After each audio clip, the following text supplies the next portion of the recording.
ഞങ്ങളെ അതിവാത്സല്യമായി സ്നേഹിക്കുകയും ഞങ്ങളെ നിത്യവും വഴി നടത്തുകയും ചെയ്യുന്ന ഞങ്ങളുടെ സ്വർഗ്ഗസ്ഥ നല്ല പിതാവേ, ഈ നല്ല സമയത്തിനായിട്ട് സ്തോത്രം ചെയ്യുന്നു.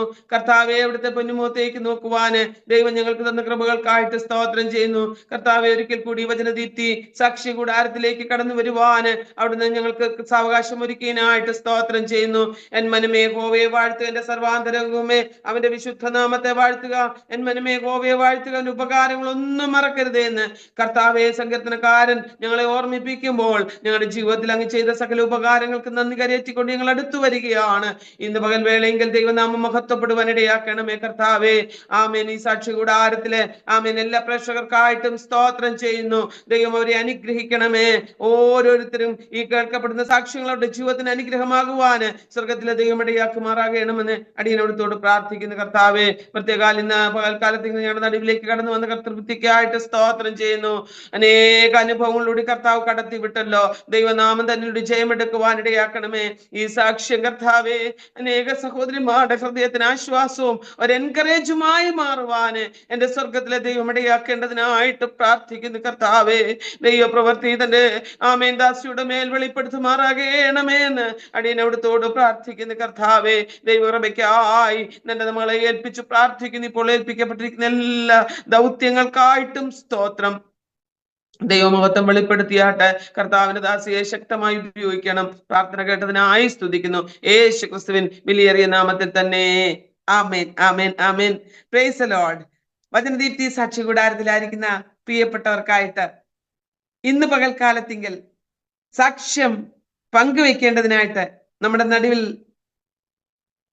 സിസ്റ്റർ ക്രിസ്റ്റി സാം വളരെ സന്തോഷത്തോടെ നമ്മുടെ ക്ഷണം സ്വീകരിച്ച് നമ്മോടൊത്ത് ജോയിൻ ചെയ്തിട്ടുണ്ട്.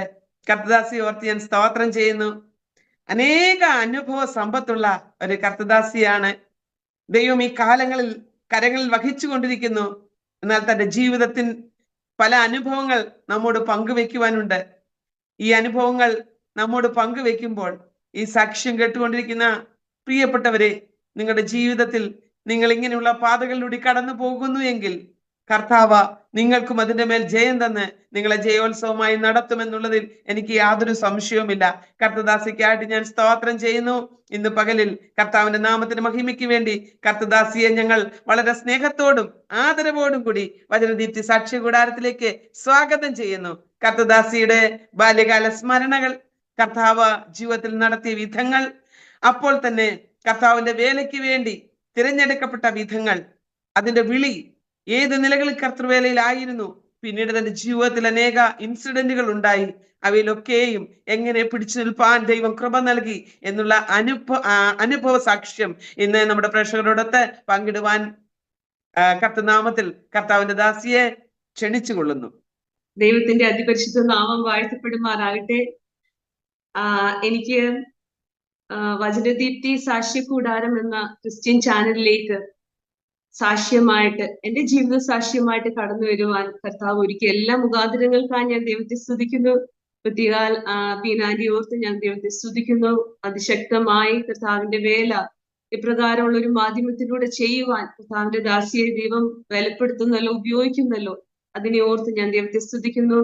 എന്നെ കേൾക്കുന്ന എല്ലാ കേൾവിക്കാർക്കും വീണ്ടും വരുന്നവനായ യേശു ക്രിസ്തുവിന്റെ ധന്യമുള്ള നാമത്തിൽ എന്റെ സ്നേഹവന്ദനത്തെ ഞാൻ ആദ്യമായി അറിയിക്കട്ടെ. ഞാൻ എന്റെ സാക്ഷ്യത്തിലേക്ക് പോകുന്നതിന് മുന്നേ കുറച്ച് ഈരടികൾ പാടി കർത്താവിനെ സ്തുതിക്കാനായിട്ട് ഞാൻ ആഗ്രഹിക്കുന്നു. ജീവിത ശൂന്യതയിൽ നടുവിൽ നിറവായ അനുഗ്രഹം ചൊരിഞ്ഞുവല്ലോ. ജീവിത ശൂന്യതയിൽ നടുവിൽ നിറവായ അനുഗ്രഹം ചൊരിഞ്ഞുവല്ലോ. നന്ദി നന്ദി എൻ ദൈവമേ, നന്ദി എൻ യേശുപരാ. നന്ദി നന്ദി എൻ ദൈവമേ, നന്ദി എൻ യേശുപരാ. കൂരിരുൾ താഴ്വരയാതിലുമെന്റെ പാതയിൽ ദീപമായി വന്നുവല്ലോ. കൂരിരുൾ താഴ്വരയതിലുമെന്റെ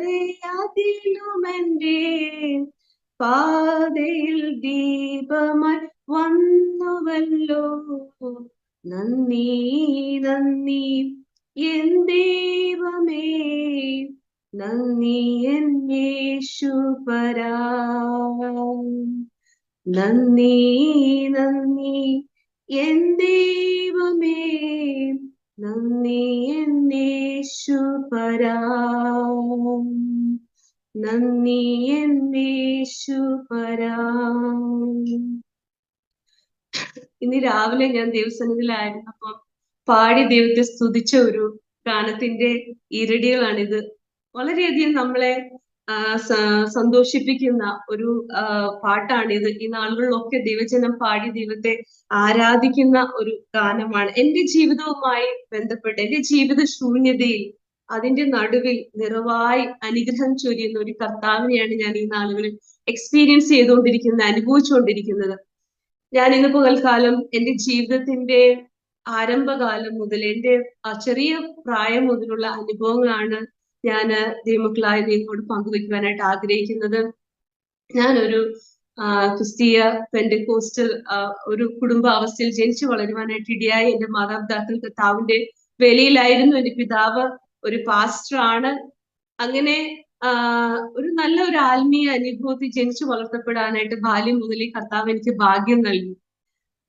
എന്റെ പപ്പായും മമ്മിയും വളരെ ശക്തമായി കർത്താവിന്റെ വേലയിൽ പ്രയോജനപ്പെട്ട കർത്താവിന്റെ വേലക്കാരാണ്. ഞങ്ങള് പലപ്പോഴും ഞങ്ങളുടെ ബാല്യകാലത്തിലേക്ക് തിരിഞ്ഞു നോക്കുമ്പോഴത്തേക്കും പാഴ്സനേജിലെ ജീവിതവും വാടക വീടുകളിലെ ജീവിതവും ഒക്കെയാണ് ഓർമ്മയിലേക്ക് വരുന്നത്. ഒരു 10-30 വർഷം മുന്നുള്ള ദൈവദാസന്മാരുടെ പാസ്റ്റർമാരുടെ ജീവിതമൊന്നും അത്ര എളുപ്പമല്ലായിരുന്നു. വളരെ കഷ്ടത നിറഞ്ഞ, പ്രതിസന്ധികൾ നിറഞ്ഞ ഒരു ജീവിതത്തിൽ കൂടെയായിരുന്നു അന്ന് കർത്താവിന്റെ ദാസന്മാർ കടന്നുപോയിക്കൊണ്ടിരുന്നത്. ഇന്നത്തെക്കാളും ഒക്കെ വളരെ പ്രതികൂലങ്ങൾ അന്ന് ദൈവദാസന്മാർ നേരിട്ടിരുന്നു. അപ്പം അങ്ങനെ ഒരു സാഹചര്യത്തിലാണ് ഞാൻ ജനിച്ചു വളർത്തപ്പെട്ടത്. എന്റെ പിതാവിനെ കുറിച്ച് എനിക്ക് സാക്ഷ്യം പറയാനായിട്ട് ഒത്തിരി ഉണ്ട്. എന്നാൽ ഞാൻ അതിലേക്ക് ഒത്തിരി ഡീറ്റെയിൽ ആയിട്ട് പോകുന്നില്ല. വളരെ വിശ്വാസത്തോടെ തന്നെ കർത്താവ് ഏൽപ്പിച്ച ആ ശുശ്രൂഷയിൽ പൂർണ്ണ പ്രാഗൽഭ്യത്തോടെ, പൂർണ്ണ വിശ്വസ്തയോടെ കർത്താവിന്റെ വേല ചെയ്ത, ഇപ്പോഴും ചെയ്തുകൊണ്ടിരിക്കുന്ന ഒരു പിതാവിനെയാണ് കർത്താവ് എനിക്ക് നൽകിയത്. മാതാവ് അതുപോലെ തന്നെ കർത്താവിന്റെ വേലയിൽ കഷ്ടം അനുഭവിക്കുന്ന തന്റെ പ്രിയപ്പെട്ടവന്റെ കൂടെ ആ വേലയുടെ മുഖത്തുണ്ടാവുന്ന എല്ലാ കഷ്ടത്തിലും തുല്യ പങ്കാളിത്തം വഹിച്ച് മുന്നോട്ട് പോയ ഒരു മാതാവിനെയാണ് കർത്താവ് എനിക്ക് നൽകിയത്. അതുകൊണ്ട് ജീവിതത്തിന്റെ പ്രതിസന്ധികളിലൊക്കെ അവരുടെ പ്രാർത്ഥനയും അവരുടെ കൈത്താങ്ങലും അവരുടെ അഡ്വൈസും ഒക്കെ എന്റെ ജീവിതത്തിൽ വലിയ ബലമായിരുന്നു. ചെറിയ പ്രായത്തില് വിശ്വാസത്തിന്റെ ജീവിതത്തിൽ തന്നെയാണ് ഞാനും ജീവിച്ചിരുന്നത്. അങ്ങനെ നേരത്തെ ഒന്നും ഞങ്ങളുടെ മാതാപിതാക്കൾ ഒന്നും മുൻകരുതിയിട്ടില്ലായിരുന്നു. അതുകൊണ്ട് തന്നെ ബാല്യത്തിൽ മുതലേ തന്നെ ദൈവത്തിൽ ആശ്രയിച്ച്, കർത്താവിൽ ആശ്രയിച്ച് ജീവിക്കേണ്ട ഒരു ജീവിത സാഹചര്യമായിരുന്നു ഞങ്ങൾക്കുണ്ടായിരുന്നത്. എനിക്ക് 2 സഹോദരിമാരാണ് ഉള്ളത്. ഒരു സഹോദരി 2020 കോവിഡ് കാലത്ത് കോവിഡ് വന്ന് പെട്ടെന്ന് കർത്താവിന്റെ സന്നിധിയിലേക്ക് ചേർക്കപ്പെട്ടു. അത് പിന്നീട് ആ കാര്യങ്ങളൊക്കെ കർത്താവ് അനുവദിക്കുന്നെങ്കിൽ ഞാൻ പറയാം. ഇപ്പോൾ ഞാൻ എന്റെ ആ ബാല്യകാലത്തില് വളരെയധികം എന്റെ പിതാവ് നടത്തുന്ന ആത്മീയമായ ചിട്ടയിൽ തന്നെ ജീവിതത്തിന്റെ മൂല്യങ്ങളെ, ആത്മീയ മൂല്യങ്ങളൊക്കെ വളരെ സ്ട്രിക്റ്റ് ആയിട്ട് പാലിച്ച് ജീവിക്കണമെന്ന് കർക്കശമുള്ള ഒരു പിതാവായിരുന്നു ഞങ്ങളുടെ പിതാവ്. എല്ലാ പ്രാർത്ഥനകളിലും ആരാധനകളിലും മുടങ്ങാതെ ഞങ്ങളെ കൊണ്ട് പോകും. സ്കൂളിൽ നിന്ന് വന്നു കഴിഞ്ഞാൽ ഈ മീറ്റിങ്ങുകളെല്ലാം ഞങ്ങൾ അറ്റൻഡ് ചെയ്യണം. എല്ലാ ദിവസത്തെ രാവിലത്തെ പ്രാർത്ഥന, വൈകിട്ടത്തെ കുടുംബ പ്രാർത്ഥന, ഇതൊക്കെ സ്ട്രിക്റ്റ് ആയിട്ട് ഫോളോ ചെയ്തിരുന്നു. ഒരു രീതിയിലും ലോകത്തിൻ്റെതായ യാതൊരു മോഹങ്ങളിലോ യാതൊരു വിധത്തിലുള്ള തെറ്റിലേക്കോ പോകാനേ ഞങ്ങളെ അനുവദിച്ചിരുന്നില്ല. വളരെ സ്ട്രിക്റ്റ് ആയിട്ടാണ് ഞങ്ങളെ 3 പേരെയും ബാല്യത്തിൽ വളർത്തിയത്. അത് പലപ്പോഴും ബുദ്ധിമുട്ട് തോന്നിയിട്ടുണ്ട്. എല്ലാ പാസ്റ്റർ മക്കളെ പോലെ നമ്മൾക്കും ആ പ്രായത്തിൽ വളരെ പ്രയാസം തോന്നിയിട്ടുണ്ട്. എന്തുകൊണ്ടാണ് ഞങ്ങൾ പാസ്റ്റർമാരുടെ മക്കൾക്ക് മാത്രം യാതൊരു സ്വാതന്ത്ര്യം ഇല്ലാത്തതെന്ന് ചിന്തിച്ച സമയങ്ങളുണ്ട്. എന്നാൽ അതൊക്കെ പിന്നീട് നന്മയ്ക്കായി ഭവിക്കുവാനായിട്ട് ഇടയാവുന്നത് കാണുവാൻ കർത്താവ് സഹായിച്ചു. Hallelujah, price the Lord. അങ്ങനെ ഏകദേശം ഒരു ചെറിയ പ്രായം മുതൽ യൗവന പ്രായം വരെ എന്റെ മാതാപിതാക്കളോടൊപ്പം ഞാൻ എന്റെ പഠന ജീവിതത്തിൽ അവരോടൊപ്പം ആയിരുന്നു. ആ കാലഘട്ടത്തില് എനിക്ക് പെട്ടെന്ന് ഒരു ശാരീരികമായ പ്രയാസമൊക്കെ ഉണ്ടായി.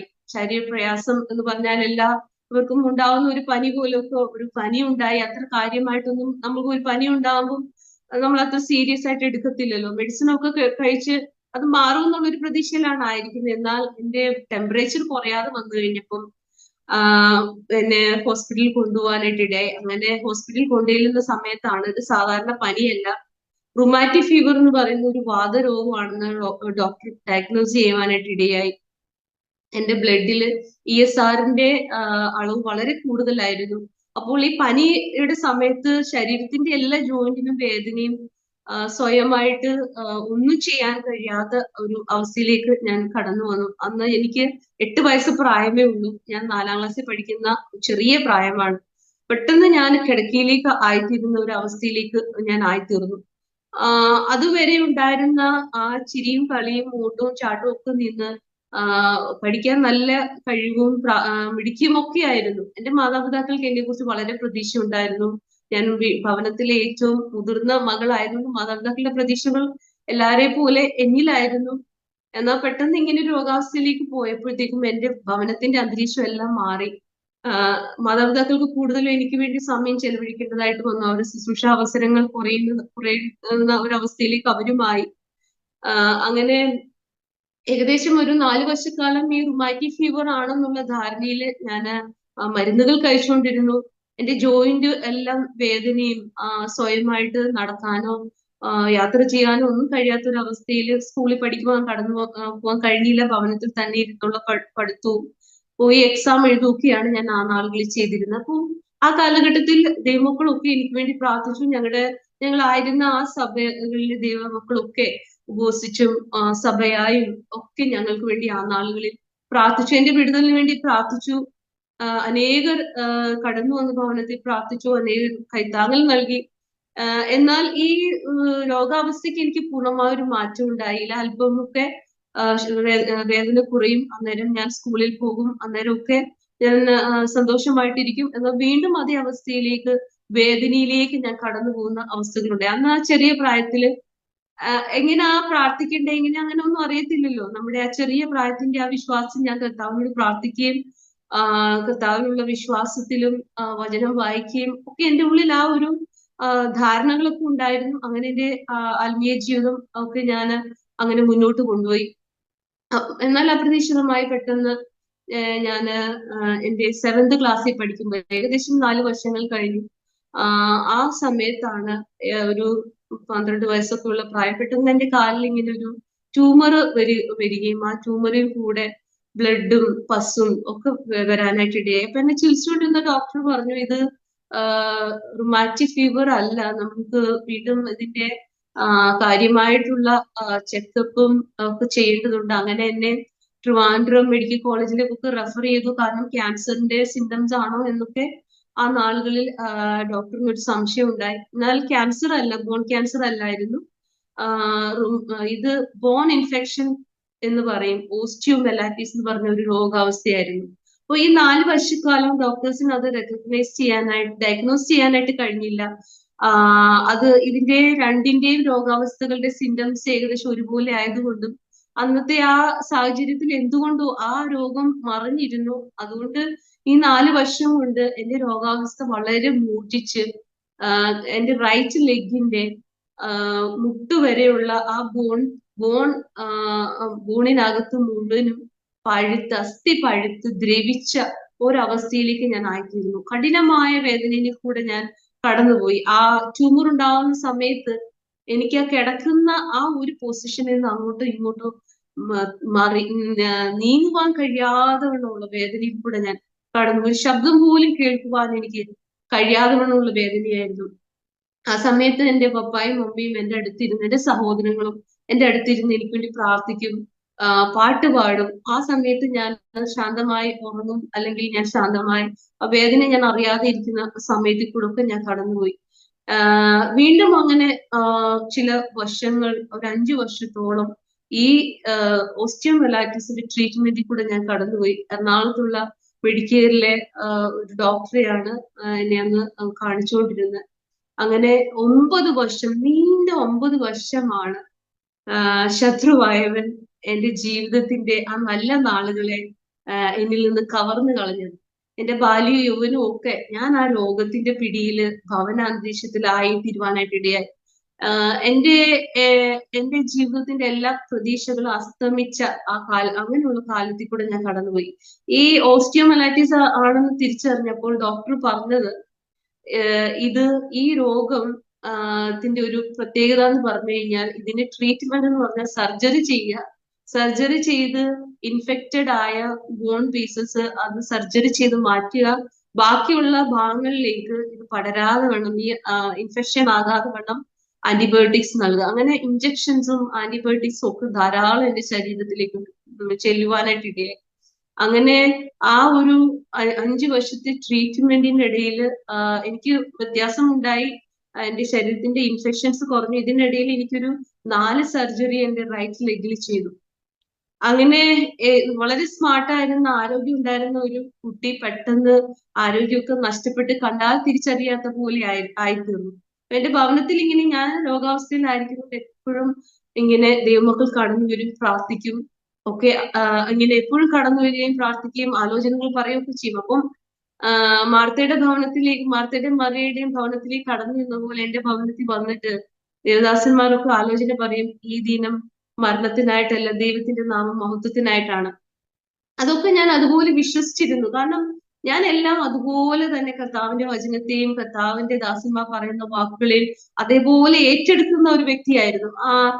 അതൊക്കെ ആ ഒരു ദേവദാസന്റെ മകളായി ജനിച്ചത് കൊണ്ട് ഒന്നിനെ ഞാൻ റിബിലിയസ് ആയിട്ട് കണ്ടിട്ടില്ല.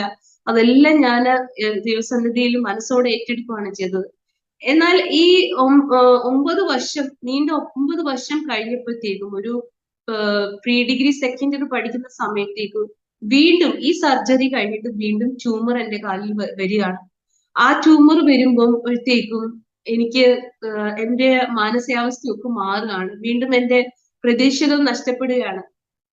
ഞാൻ ഈ അവസ്ഥയിൽ എന്നെ വീണ്ടും ചികിത്സിച്ചിരുന്ന ഡോക്ടറെ അടുത്ത് ചെല്ലുമ്പോൾ ഡോക്ടർ പറയുന്നത്, നീ പിന്നെയും വന്നോ, ഇത് കംപ്ലീറ്റ്ലി, അതല്ലേ ഞാൻ പറഞ്ഞത്, ഇങ്ങനെ ട്യൂമർ വന്നു കഴിയുമ്പം വീണ്ടും വീണ്ടും ഇൻഫെക്ഷൻ ആവുന്ന ഭാഗങ്ങളിൽ ട്യൂമർ വരും, വീണ്ടും സർജറി ചെയ്യേണ്ടി വരും, ഇതാണ് ഇതിന്റെ ട്രീറ്റ്മെന്റ്. അദ്ദേഹം പറഞ്ഞ ഒരു കാര്യം ഞാൻ ഇപ്പോഴും എന്റെ ചെവിയിൽ എനിക്ക് മുഴങ്ങാം. ഇങ്ങനെ ഡോക്ടറും മടുക്കും, രോഗിയും മടുക്കും, ഇതാണ് ഈ രോഗത്തിന്റെ ഒരു പ്രയാസം എന്ന് പറഞ്ഞു.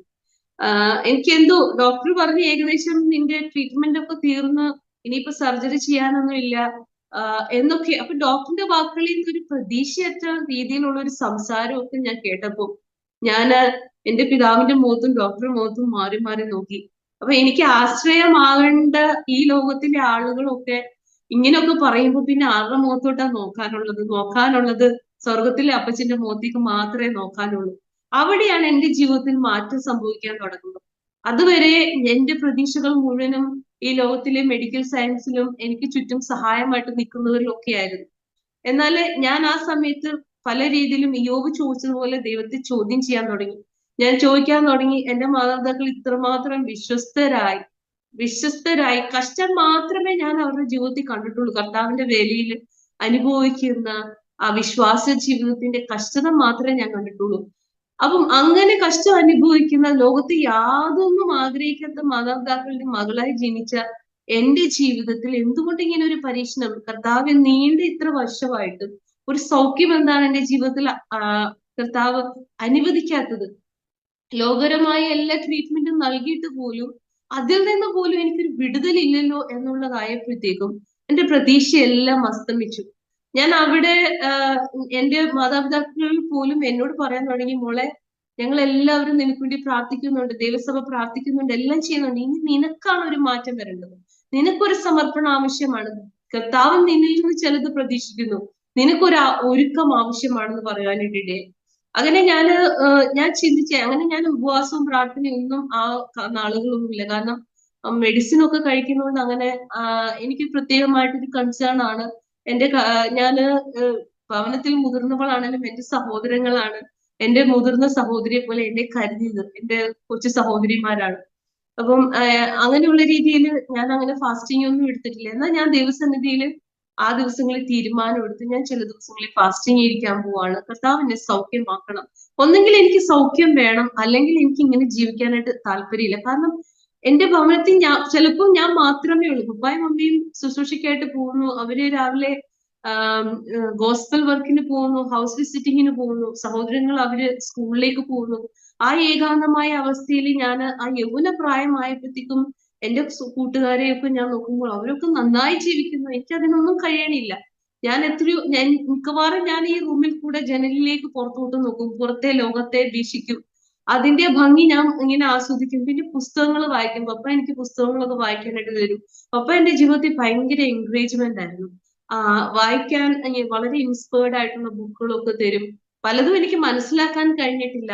എങ്കിലും ഞാൻ ആ ചെറിയ പ്രായത്തിൽ സമയത്തെ വളരെ അങ്ങനെ വിനിയോഗിക്കുവാനായിട്ട് ഇടയായി. അങ്ങനെയൊക്കെ ഞാൻ ഒരു ഡിപ്രഷനിലോട്ടോ ഒരു ആൻസൈറ്റിയിലോട്ടോ ഒന്നും ഞാൻ പോയില്ല. സാധാരണ ഇങ്ങനെ രോഗാവസ്ഥയിലൊക്കെ പോകുമ്പം അങ്ങനെയൊക്കെ ഉള്ള ഒരു മനോഭാവത്തിലേക്ക് പോകും. പക്ഷെ ഞാൻ എന്റെ ആ രോഗ കാലയളവിൽ 9 വർഷവും ഞാൻ ഒരിക്കലും മരിക്കണം എന്നോ ഈ ലോകത്തിൽ നിന്ന് പോണമെന്നൊന്നും ഞാൻ ആഗ്രഹിച്ചിട്ടില്ല. എനിക്ക് ജീവിക്കാനുള്ള ഒരു ആശയാണ് എപ്പോഴും എന്റെ മാതാപിതാക്കള് തന്നുകൊണ്ടിരുന്നത്.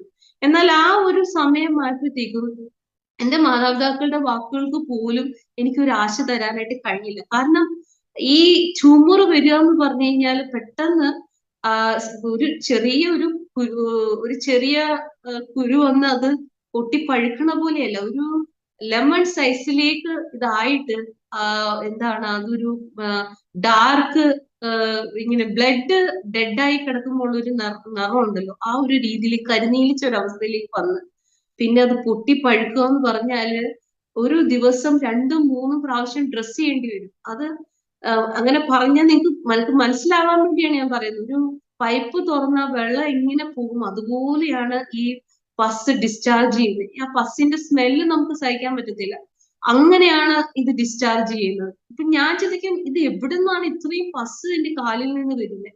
അത്രയും വേദനയാണ്. എന്നിട്ട് ഇത് ഞാൻ ഒരു ഡസ്റ്റ്ബിൻ പോലെ, ഇത് ഈ മെഡിക്കൽ ഉപകരണങ്ങളൊക്കെ വാങ്ങിച്ചു വെച്ചിട്ടുണ്ട് ഇത് ഡ്രസ് ചെയ്യാനായിട്ട്.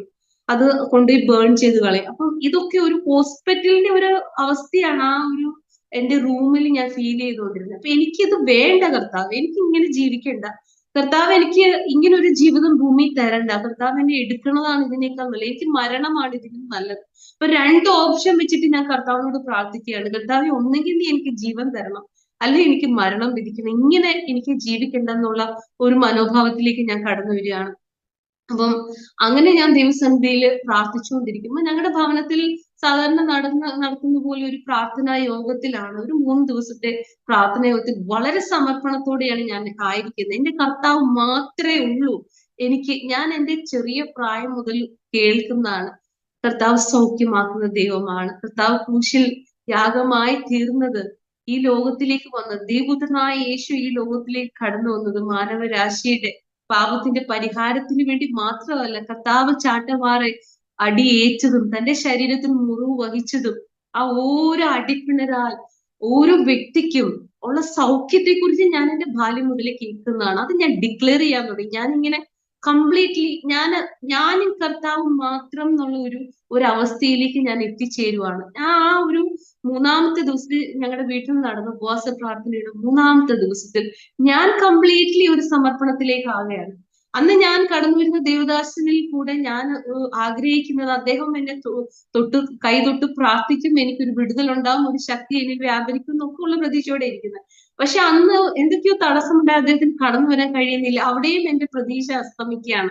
അപ്പൊ കർത്താവ് എന്നെ കാലങ്ങൾ എടുത്ത് അതൊക്കെ ഞാൻ തിരിച്ചറിയാനായിട്ട്, മനുഷ്യനിലല്ല നിനക്കുള്ള വിടുതലൊന്നും, മനുഷ്യരിൽ കൂടെ അല്ല നിനക്കുള്ള വിടുതൽ എന്നുള്ളത് എന്നെ കർത്താവ് എന്നെ ബോധ്യപ്പെടുത്തിയ ഒരു ദിവസമാണെന്ന്.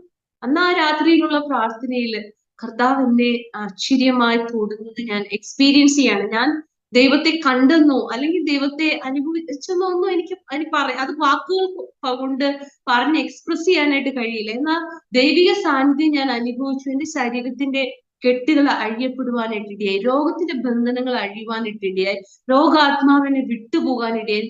ഒന്ന് ചിന്തിച്ചു നോക്കണം, 1 വർഷത്തെ അവസ്ഥയല്ല, 9 വർഷം. എന്നെ അറിയാവുന്നവര്, എന്റെ പിതാവ് ഏറ്റവും കൂടുതൽ പാസ്റ്റർ മിനിസ്റ്റർ ചെയ്തത് എറണാകുളം ഡിസ്ട്രിക്റ്റിലാണ്. എറണാകുളം ഡിസ്ട്രിക്റ്റിലെ IPC എറണാകുളം സെന്ററിലുള്ള ഒട്ടുമുക്ക ദേവദാസന്മാർക്കും ദൈവമക്കൾക്കും ഞാൻ അറിയപ്പെടുന്നവളാണ്. രോഗിയായ കുട്ടി, പാസ്റ്റർ KT തോമസിന്റെ മകള്, ജോയ് പാസ്റ്റർ മകള്, രോഗിയായ കുട്ടി എന്നുള്ള ഒരു ലേബലാണ് എനിക്ക് ഉണ്ടായിരുന്നത്. അത് ഞാൻ ഒട്ടും ഇഷ്ടപ്പെട്ടിരുന്നില്ല. ഞാൻ സ്കൂളിൽ ചെന്നാലും ചർച്ചിൽ ചെന്നാലും എവിടെ ചെന്നാലും എനിക്കുണ്ടായിരുന്ന ഒരു ലേബലാണ് ആ കാലിന് അസുഖമുള്ള കുട്ടിയല്ലേ, ആ രോഗിയായ കുട്ടിയല്ലേ. ആ ലേബലും വഹിച്ചുകൊണ്ട് ഞാൻ ഏകദേശം 9 വർഷക്കാലം ജീവിച്ചു. അതിൽ നിന്ന് പുറത്തു വരാൻ ഈ നമ്മളാ എന്താ പറയാ വചനത്തിൽ കാണുന്നുണ്ടല്ലോ, ഏകദേശം 30 വർഷക്കാലം സൗഖ്യത്തിന് വേണ്ടി ആ എന്താ പറയാ ദൂതൻ വരുന്ന കുളക്കരയിൽ കിടക്കുന്ന ആ മനുഷ്യനെ പോലെ ആരെന്നെ ഇതിനകത്തോട്ടൊന്ന് ഇറക്കും, എന്നെ ആ വെള്ളത്തിലേക്ക് ഇറക്കാനായിട്ട്, ആ സൗഖ്യം ലഭിക്കുന്ന ആ ഒരു ജലത്തിലേക്ക് എന്നെ ഒന്ന് കൊണ്ടുപോകാനായിട്ട് ആരുമില്ലെന്ന് ചിന്തിച്ച് ആ കംഫോർട്ട് സോണിൽ കിടക്കുന്ന പോലെ ഞാനും ആ കംഫോർട്ട് സോണിൽ ഇങ്ങനെ ആ രോഗാവസ്ഥയിൽ, അല്ലെങ്കിൽ എന്റെ പുതപ്പിന്റെ അതിന്റെ ആ കവറിങ്ങിൽ ഞാൻ ഇങ്ങനെ ആയിരിക്കുന്ന അവസ്ഥയാണ്. ആ ഷെല്ലിലായിരുന്നു ഞാൻ. എന്നാൽ അതിൽ നിന്ന് പുറത്തു വരണമെന്ന് എനിക്ക് സ്വയം ഒരു ബോധ്യമുണ്ടായി. ഞാൻ കർത്താവിന്റെ അടുക്കിലേക്ക്, അല്ലെ 12 വർഷക്കാലം ഋതുസ്രാവക്കാരിയായി ജീവിച്ച ആ സ്ത്രീ സ്വയമേ കർത്താവിന്റെ ആ വസ്ത്രത്തിന്റെ തൊങ്ങലിലേക്ക് തൊടാനായിട്ട് ധൈര്യം കാണിച്ച് മുന്നോട്ട് വന്നതുപോലെ ഞാൻ സ്വയം ഒരു തീരുമാനത്തോടെ വരികയാണ്. കർത്താവ് എന്നെ സൗഖ്യമാക്കിയെങ്കിലേ മതിയാകുള്ളൂ, ഇതിന്ന് എനിക്ക് പുറത്തു വന്നേ മതിയാവുള്ളൂ, ഈ സൊസൈറ്റി എനിക്കിടുന്ന ഈ ലേബലിൽ നിന്ന് എനിക്ക് പുറത്തു വന്നേ മതിയാവുള്ളൂ. ആ ബോധ്യത്തോടെ ഞാൻ ദൈവസന്നിധിയിലേക്ക് കടന്നു വരികയാണ്. ആരും എന്നെ തൊടുവോ ഒന്നും ചെയ്തില്ല. എന്റെ കർത്താവിന്റെ സാന്നിധ്യം ഞാൻ അനുഭവിച്ചു. കർത്താവ് എന്നെ തൊട്ടു, കർത്താവ് എന്നെ സൗഖ്യമാക്കി. അന്ന് രാത്രി പൂർണ്ണ വിടുതലുള്ളവളായിത്തീർന്നു. ഞാൻ നടക്കുമ്പം ഒരു കാലിന് അസുഖമുള്ള ഒരു വ്യക്തി എങ്ങനെയാ നടക്കുന്നത് അതുപോലെ എനിക്ക് സ്റ്റെപ്പ് കയറാനായിട്ട് സാധിക്കത്തില്ലായിരുന്നു. എത്രയോ വർഷങ്ങൾ പപ്പായ്ക്ക് ആദ്യ കാലങ്ങളിൽ ഒരു സൈക്കിളാ ഉണ്ടായിരുന്നു. ആ സൈക്കിളിലാണ് എന്നെ സ്കൂളിൽ കൊണ്ടുവിട്ടിരുന്നത്. എന്നെ മാത്രം സൈക്കിളിൽ ഇരുത്തി കൊണ്ടുവിടുമായിരുന്നു. അതിനുശേഷം പപ്പായ്ക്ക് ഒരു 2 വീലർ ആയപ്പോൾ അത് എന്റെയും കൂടെ ഒരു ആവശ്യത്തിന് വേണ്ടിയാണ് പപ്പ അത് വാങ്ങിക്കുന്നത്. എന്നെ അതിലിരുത്തി കൊണ്ടുപോകും. ഞാൻ നടന്നിട്ടില്ല, ഒത്തിരി എനിക്ക് നടക്കാൻ കഴിയില്ല. എനിക്ക് കൊതിയായിരുന്നു മുട്ടുമേയിരുന്ന് കർത്താവിനെ ആരാധിക്കണം, പ്രാർത്ഥിക്കണം എന്നുള്ളത്. അതൊന്നും എനിക്ക് സാധിച്ചിട്ടില്ല. ഞാൻ പുറകില് അമ്മച്ചിമാരുടെ കൂടെ ഒരു കസേരയിട്ടിരിക്കും, കുറച്ചു നേരം ആരാധനയൊന്നും ഞാൻ മുടക്കത്തില്ലായിരുന്നു. എല്ലായിടത്തും എന്നെ കൊണ്ടുപോകും, ഞാൻ ഇങ്ങനെ പുറകെ വന്നിരിക്കും, അങ്ങനെയൊക്കെ ആയിരുന്നു. എഴുന്നേറ്റ് സാക്ഷ്യം പറയും, എല്ലാത്തിനും ഞാൻ ഉത്സാഹിയായിരുന്നു. എന്നെ കൊണ്ടാവുന്ന പോലൊക്കെ ഞാൻ ആ നാളുകളിൽ ആയിരുന്നു.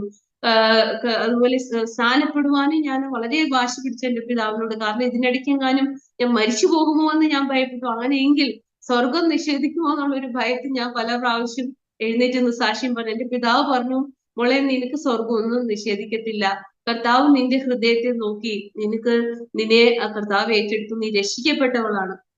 എന്നാൽ ഞാൻ അങ്ങനെ സാക്ഷ്യം പറയുമ്പോൾ ദൈവമക്കളെ സഭയിലുണ്ടായിരുന്നത് പറയും, മോള് സ്നാനപ്പെടുത്തണം. അന്ന് എനിക്ക് 10 വയസ്സ് 11 വയസ്സ് പ്രായമുണ്ട്. ഞാൻ 5-ലൊക്കെ പഠിക്കുന്ന പ്രായമാണ്, 6 പഠിക്കുന്ന പ്രായമാണ്. അങ്ങനെ എന്റെ എന്ത് ചെയ്യാണ്, എന്റെ പിതാവിന്റെ കൈക്കീഴിലാണ് ഞാൻ സ്ഥാനം ഏൽക്കുന്നത്. അങ്ങനെ അതൊക്കെ ഞാൻ പാലിക്കുവാനായിട്ട് ഇടയായി. എന്നാൽ ഈ രോഗാവസ്ഥയിലേക്ക് കടന്നു വരുവാനായിട്ട് സമ്പൂർണമായ ഒരു സമർപ്പണം എനിക്ക് ആവശ്യമായിരുന്നു. അങ്ങനെ ഞാൻ എന്നെ തന്നെ ദൈവസന്നിധിയിൽ സമർപ്പിപ്പാനും അങ്ങനെ ഞാനൊരു നമ്മളെ ഇച്ചിരി പുറകോട്ട് ഇങ്ങനെ ഇരുന്ന് പറഞ്ഞാലും കുഴപ്പമില്ലേ. അങ്ങനെ ആകുമ്പോഴത്തേക്ക് അതാണ് ബെറ്റർ. കംഫോർട്ടായിട്ട് ഇരിക്കാവല്ലോ. ഓക്കെ ഓക്കെ, കംഫോർട്ടായിട്ടിരിക്കും. ഓക്കെ, ദൈവസന്നിധിയിൽ ഞാൻ എന്നെ സമ്പൂർണമായി സമർപ്പിക്കുന്ന ആ ഒരു അവസ്ഥയിൽ കൂടെ ഞാൻ കടന്നുപോയി. അങ്ങനെയാണ് പൂർണ്ണമായിട്ടും ഞാൻ സൗഖ്യം കർത്താവിൽ നിന്ന് അവകാശമാക്കണം. അന്ന് രാത്രികാലം കർത്താവിനെ സമ്പൂർണമായി സമർപ്പിച്ചു. അതിനുശേഷം ഒരു കുഞ്ഞ് നടക്കുന്നത് പോലെ ഓരോ സ്റ്റെപ്പും ഞാൻ എന്റെ ജീവിതത്തിൽ സഞ്ചരിക്കാനായിട്ട് തുടങ്ങി. അന്നേരം എനിക്ക് പ്രായം ഒരു 16 വയസ്സ് 17 വയസ്സേ ഉള്ളൂ. ഡിഗ്രി കഴിഞ്ഞ സമയമാണ്. പിന്നെ എനിക്ക് ഒറ്റ ഒരു ആഗ്രഹമേ ഉള്ളൂ, സൗഖ്യമായതിനു ശേഷം എനിക്ക് ഒരു ഒറ്റ ആഗ്രഹമുള്ളൂ, ലോകം മുഴുവൻ നടന്ന് പറയണം കർത്താവ് എന്നെ സൗഖ്യമാക്കി. ആ ശമരിയക്കാരി സ്ത്രീയെ പോലെ കർത്താവിനെ കണ്ടു കഴിഞ്ഞപ്പോൾ ജീവന്റെ ജലനിധി കർത്താവാണെന്നും ജീവൻ ഉത്ഭവിക്കുന്നത്, ജീവന്റെ നദി ഉത്ഭവിക്കുന്ന കർത്താവിൽ നിന്നാണെന്ന് ഉള്ള ഒരു പ്രകാശനം ശമര്യക്കാരി സ്ത്രീക്ക് ലഭിച്ചപ്പോൾ അവൾ ഓടിച്ചെന്ന് അവളുടെ നാട്ടുകാരോട് പറയണമെന്നുള്ള ഒരു ഉത്സാഹം ലഭിച്ചതുപോലെ എന്റെ ഉള്ളിൽ പിന്നെ വേറൊന്നുമില്ല. എനിക്ക് എല്ലാവരോടും വിളിച്ചു പറയണം എന്റെ കർത്താവിനെ സൗഖ്യമാക്കി. 9 വർഷം രോഗക്കിടക്കയിലായിരുന്നു, സ്വാതന്ത്ര്യമില്ലാതിരുന്ന ആ ഒരു അനുഭവത്തിൽ നിന്ന് കർത്താവിനെ വീണ്ടെടുത്തു എന്ന് ലോകത്തോട് എനിക്ക് വിളിച്ചു പറയണം. അതിനപ്പുറത്തേക്ക് വേറൊന്നും എനിക്ക് ചിന്തയില്ല. അങ്ങനെ എന്റെ പിതാവ് പറഞ്ഞു, എന്നെ ഒരിക്കലും എന്റെ മാതാവ് എന്നോട് പറഞ്ഞിട്ടില്ല നീ ഞങ്ങളെ പോലെ കർത്താവിന്റെ വേലയിലേക്ക് ഇറങ്ങി വരണം, അല്ലെങ്കിൽ അവരുടെ ഉള്ളിൽ അങ്ങനെ ഒരു ആഗ്രഹം ഉണ്ടായിരുന്നിരിക്കണം. പക്ഷെ ഞങ്ങളെ 3 പേരെയും ഒരിക്കലും കർത്താവിന്റെ വേലയിലേക്ക് പോകണമെന്നൊന്നും പറഞ്ഞ് നിർബന്ധിച്ചിട്ടില്ല. അന്ന് ആണ് ഞാൻ തീരുമാനിക്കുന്നത് എനിക്ക് കർത്താവിന്റെ വചനം പഠിക്കണം, ദൈവവചനം പഠിക്കണം, കർത്താവിന്റെ വേലയിലേക്ക് ഇറങ്ങണം എന്നുള്ള ഒരു ആഗ്രഹം എനിക്ക് അന്നാണ് ഉണ്ടാവുന്നത്.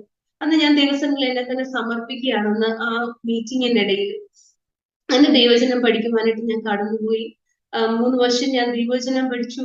ദൈവവചനം പഠിക്കുന്ന കാലയളവിൽ ഒന്നും ഈ ഒരു കുഞ്ഞ് നടക്കാൻ ശീലിക്കുന്ന പോലെ ഞാൻ നടക്കാൻ ശീലിക്കുകയാണ്. ആ ശീലിക്കുന്ന സമയത്ത് കൂടുതലും വീഴുവാണല്ലോ ചെയ്യുന്നത്. അങ്ങനെ ഇതിനെ ഈ ജീവിതം എന്ന ആ യാത്രയിൽ അതിൽ കടന്നു വരുന്ന പ്രതിസന്ധിയെ നേരിടാനായിട്ട് പ്രാപ്തി തരുന്ന ഒരു നാളുകളായിരുന്നു അന്ന്. എന്റെ ജീവിതത്തിൽ എനിക്ക് എങ്ങനെ ലോകത്തെ ഫേസ് ചെയ്യാനായിട്ട് വേണമെന്ന് അറിയത്തില്ലായിരുന്നു ആ നാട്ടിൽ. എന്നാൽ അതൊക്കെ പഠിപ്പിക്കുന്ന ഒരു കാലമായിരുന്നു ആ 3 വർഷക്കാലം എന്ന് വേണം പറയാനായിട്ട്. അപ്പം ഞാന് എന്റെ സമപ്രായത്തിലുള്ള സഹോദരിമാരോട് ഒരുമിച്ച്, കൊച്ചു സഹോദരിമാരോട് ഒരുമിച്ച് ഞങ്ങൾ താമസിക്കുന്ന ഭവനത്തിന് അടുത്തുള്ള ഏരിയയിലൊക്കെ പോയി കർത്താവിനെ സാക്ഷിക്കുന്നൊക്കെ ഞാൻ ഓർക്കുന്നുണ്ട്. ട്രാക്സ് ഒക്കെ ആയിട്ട് പോയി കർത്താവിനെ സാക്ഷിക്കുകയാണ്.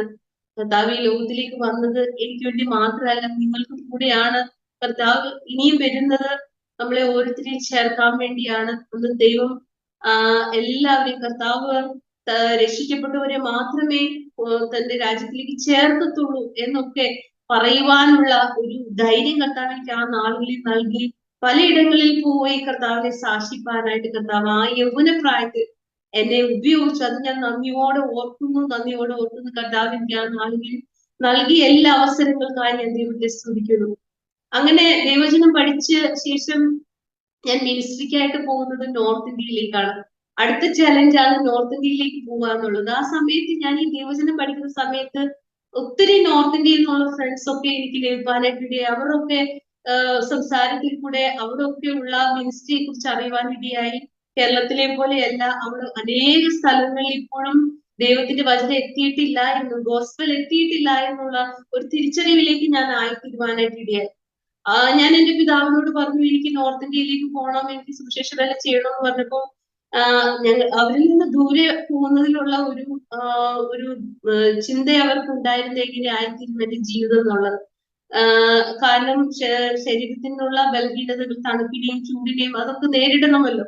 അപ്പം എന്റെ പിതാവ് പറഞ്ഞു, മോളെ എന്നോടൊപ്പം ഇവിടെ നീ വേലയിലായിരുന്ന പോരെ, എന്നെ ഇവിടെ സഹായിച്ചാൽ പോരെ, ദൂരേക്ക് പോണോന്ന് എന്നോട് ചോദിച്ച സമയമുണ്ട്. എന്നാൽ ദൈവസന്നിധിയിൽ ഞാൻ എടുത്ത ആ നിർണയത്തിൽ തന്നെ നിൽക്കുവാൻ കർത്താവ് എന്നെ സഹായിച്ചു. ഞാൻ പ്രാർത്ഥിച്ച പ്രകാരം തന്നെ കർത്താവ് എനിക്ക് വഴികളെ തുറന്നു. അങ്ങനെയാണ് ഞാൻ ജാർഖണ്ഡിലേക്ക് കടന്നു പോകുന്നത്. അത് 1 വർഷത്തെ ഒരു പ്രാക്ടിക്കൽ മിനിസ്ട്രിക്ക് വേണ്ടിയായിട്ടാണ് ഞാൻ കടന്നു പോകുന്നത്. അവിടെ കടന്നു പോയപ്പോൾ ഭാഷ പഠിക്കുവാനായിട്ട് ഇടയായി. അവിടുത്തെ കൾച്ചർ മനസ്സിലാക്കുവാനിടയായി. നോർത്ത് ഇന്ത്യയിലെ ആളുകളെയൊക്കെ കാണുവാനിടയായി. അവരുടെ ജീവിതത്തെ കുറിച്ച് കുറച്ചുകൂടെ ഡീപ്പായിട്ട് മനസ്സിലാക്കുവാനായിട്ട് ഇടയായി. അങ്ങനെ ഞാൻ പ്രാർത്ഥിച്ചു, എനിക്ക് വടക്കേ ഇന്ത്യയിൽ കർത്താവിന്റെ വേല ചെയ്യുവാൻ തക്കവണ്ണം ഉള്ള ഒരു സാഹചര്യം കർത്താവ് എനിക്ക് ഒരുക്കണം, അങ്ങനെ ഒരു ജീവിത പങ്കാളിയെ കർത്താവ് എനിക്ക് തരണം എന്നൊക്കെ എന്റെ വ്യക്തിപരമായ പ്രാർത്ഥനയിൽ ഞാൻ ദൈവസന്നിധിയിൽ വെച്ച് പ്രാർത്ഥിക്കുവാനായിട്ട് ഇടയായി. അന്ന് ഏകദേശം എന്റെ 22-23 വയസ്സ് പ്രായത്തിൽ ആയപ്പോഴത്തേക്കും എനിക്ക് വിവാഹാലോചനകളൊക്കെ കടന്നു വന്നു. അങ്ങനെ പ്രാർത്ഥിച്ചുകൊണ്ടിരിക്കുന്ന സമയത്ത് കർത്താവ് എനിക്ക് നല്ലൊരു വിവാഹാലോചനയിലേക്ക് വരുവാനായിട്ട് ഇടയായി. അങ്ങനെ 2003 ഞങ്ങളുടെ വിവാഹം നടന്നു. വിവാഹത്തിന് ശേഷം ഞങ്ങൾ കുടുംബമായി നോർത്ത് ഇന്ത്യയിലേക്ക് കടന്നു പോകാനായിട്ട് ഇടയായി. നോർത്ത് ഇന്ത്യയിലേക്ക് കടന്നു പോകുമ്പം ആദ്യം കടന്നു പോകുന്നത് ജമ്മു കാശ്മീരിലേക്കാണ്. ആദ്യ കാലങ്ങളൊക്കെ ബൈബിൾ കോളേജിലുള്ള മിനിസ്ട്രിയാണ് ചെയ്തുകൊണ്ടിരുന്നത്. എന്റെ ലേറ്റ് ഹസ്ബൻഡ് കൂടുതലും ബൈബിൾ കോളേജിലാണ് മിനിസ്ട്രി ചെയ്തുകൊണ്ടിരുന്നത്. അദ്ദേഹത്തിന് കർത്താവ് കൊടുത്തിരുന്ന കൃപകൾ കൂടുതലും അഡ്മിനിസ്ട്രേഷൻ ആയിരുന്നു. കോളേജിന്റെ പ്രവർത്തനങ്ങളൊക്കെ നോക്കുവാനും ഒക്കെയാണ്, അതിന്റെ അഡ്മിനിസ്ട്രേഷൻ ലെവലിലാണ് അദ്ദേഹം പ്രവർത്തിച്ചുകൊണ്ടിരുന്നത്. അങ്ങനെ ഏകദേശം ഒത്തിരി വർഷക്കാലം, ഒരു 9 വർഷക്കാലം ഞങ്ങള് പഞ്ചാബിലായിരുന്നു, ലുധിയാന എന്ന് പറയുന്ന സ്ഥലത്ത്. അവിടെ കർത്താവിന്റെ വേലയിൽ ആയിരിക്കാനായിട്ട് ഇടയായി. ആ നാളുകളിലൊക്കെ കർത്താവിനോട് ഇടപെട്ടു പുറത്തേക്ക് ഇറങ്ങി കർത്താവിന്റെ വേല ചെയ്യണം എന്നുള്ളത്. അനേക വർഷക്കാലം ബൈബിൾ കോളേജിൽ മിനിസ്റ്റർ ചെയ്തുകൊണ്ടിരുന്ന സമയത്ത് ദൈവത്തിന്റെ ആത്മാവ് ഞങ്ങൾ വ്യക്തമായി ഇടപെട്ടു. വെളിയിലേക്ക് പുറത്തേക്ക് ഇറങ്ങണം, ഗ്രാമങ്ങളിലേക്ക് പോകണം, പട്ടണങ്ങളിലേക്കൊക്കെ പോകണം എന്നൊക്കെ ഇടപെട്ടു.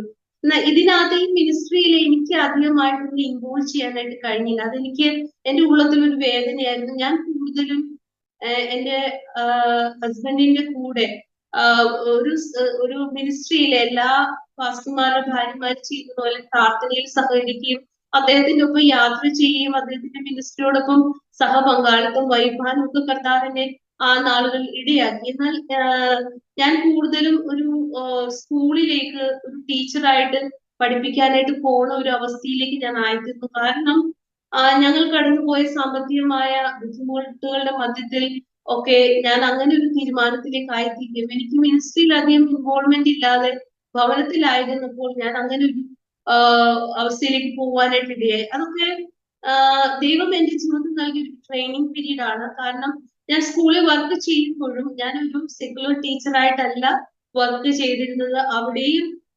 അവിടെയും എനിക്ക് മിനിസ്ട്രി ചാൻസസ് ആണ് ലഭിച്ചുകൊണ്ടിരുന്നത്. കാരണം ഒരു ക്രിസ്ത്യൻ സ്കൂൾ ആയതുകൊണ്ട് അവിടെ അസംബ്ലിയിൽ കുഞ്ഞുങ്ങളെ ദൈവചനം പറയുവാനും ആക്ഷൻ സോങ്ങുകൾ, ക്രിസ്ത്യൻ സോങ്ങുകൾ പഠിപ്പിക്കാനും ഒക്കെ എനിക്ക് അവസരം നൽകിയിട്ടുണ്ട്. മോറൽ ടീച്ചിങ് കൊടുക്കുവാനായിട്ടൊക്കെ എനിക്ക് അവസരം നൽകിയിട്ടുണ്ട്. അപ്പം കർത്താവ് നൽകിയ ആ അവസരത്തെയും ദൈവനാമ മഹത്വത്തിന് വേണ്ടിയാണ് ഞാൻ ആ നാളുകളിൽ ഉപയോഗിച്ചിരുന്നത്.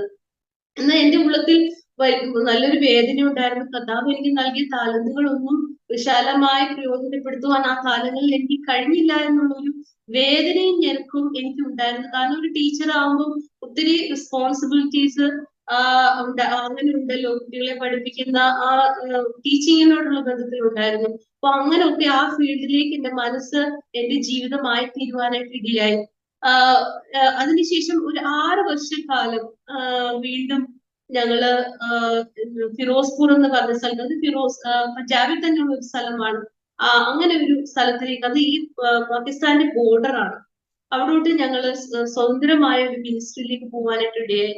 അങ്ങനെയാണ് ഞങ്ങൾ ഒരു പാസ്റ്റർ മിനിസ്ട്രി ഒക്കെ ചെയ്യുവാനായിട്ട് ഇടയായി. അവിടെ ഞാൻ എന്റെ ലേറ്റ് ഹസ്ബൻഡിന്റെ കൂടെ ഗ്രാമങ്ങൾക്ക് കടന്നു പോകുവാനായിട്ട് കർത്താവ് എനിക്ക് അവസരങ്ങളെ നൽകി. ഞങ്ങളുടെ ഉള്ളത്തിന് വലിയൊരു ആഗ്രഹമായിരുന്നു പുറത്തോട്ടിറങ്ങി, ലോകത്തിലേക്ക് ഇറങ്ങി, ജീവിതങ്ങളിലേക്ക് ഇറങ്ങി, സാധാരണ ജനങ്ങളിലേക്ക് ഇറങ്ങി അവിടെ പോയി സുവിശേഷം പറയണമെന്നും മീറ്റിങ്ങുകൾ നടത്തണമെന്നും കർത്താവിനെ ഉയർത്തണമെന്നും ഒക്കെ ഉള്ള വലിയൊരു ആഗ്രഹം ഞങ്ങൾക്ക് ഉണ്ടായിരുന്നു. അതൊക്കെ കർത്താവ് ആ നാളുകളിൽ നടത്തി സാധാരണക്കാരുടെ ഇടയിൽ കടന്നു നിന്ന് സാക്ഷ്യം പറയാൻ, എന്റെ ജീവിതാനുഭവങ്ങൾ പറയാനൊക്കെ കർത്താവ് ഇടയാക്കി. അപ്പം എന്റെ വിവാഹത്തിന് ശേഷം ഒരു 20 വർഷക്കാലമേ കർത്താവ് എനിക്ക് കുടുംബജീവിതം അനുവദിച്ച് നൽകിയുള്ളൂ.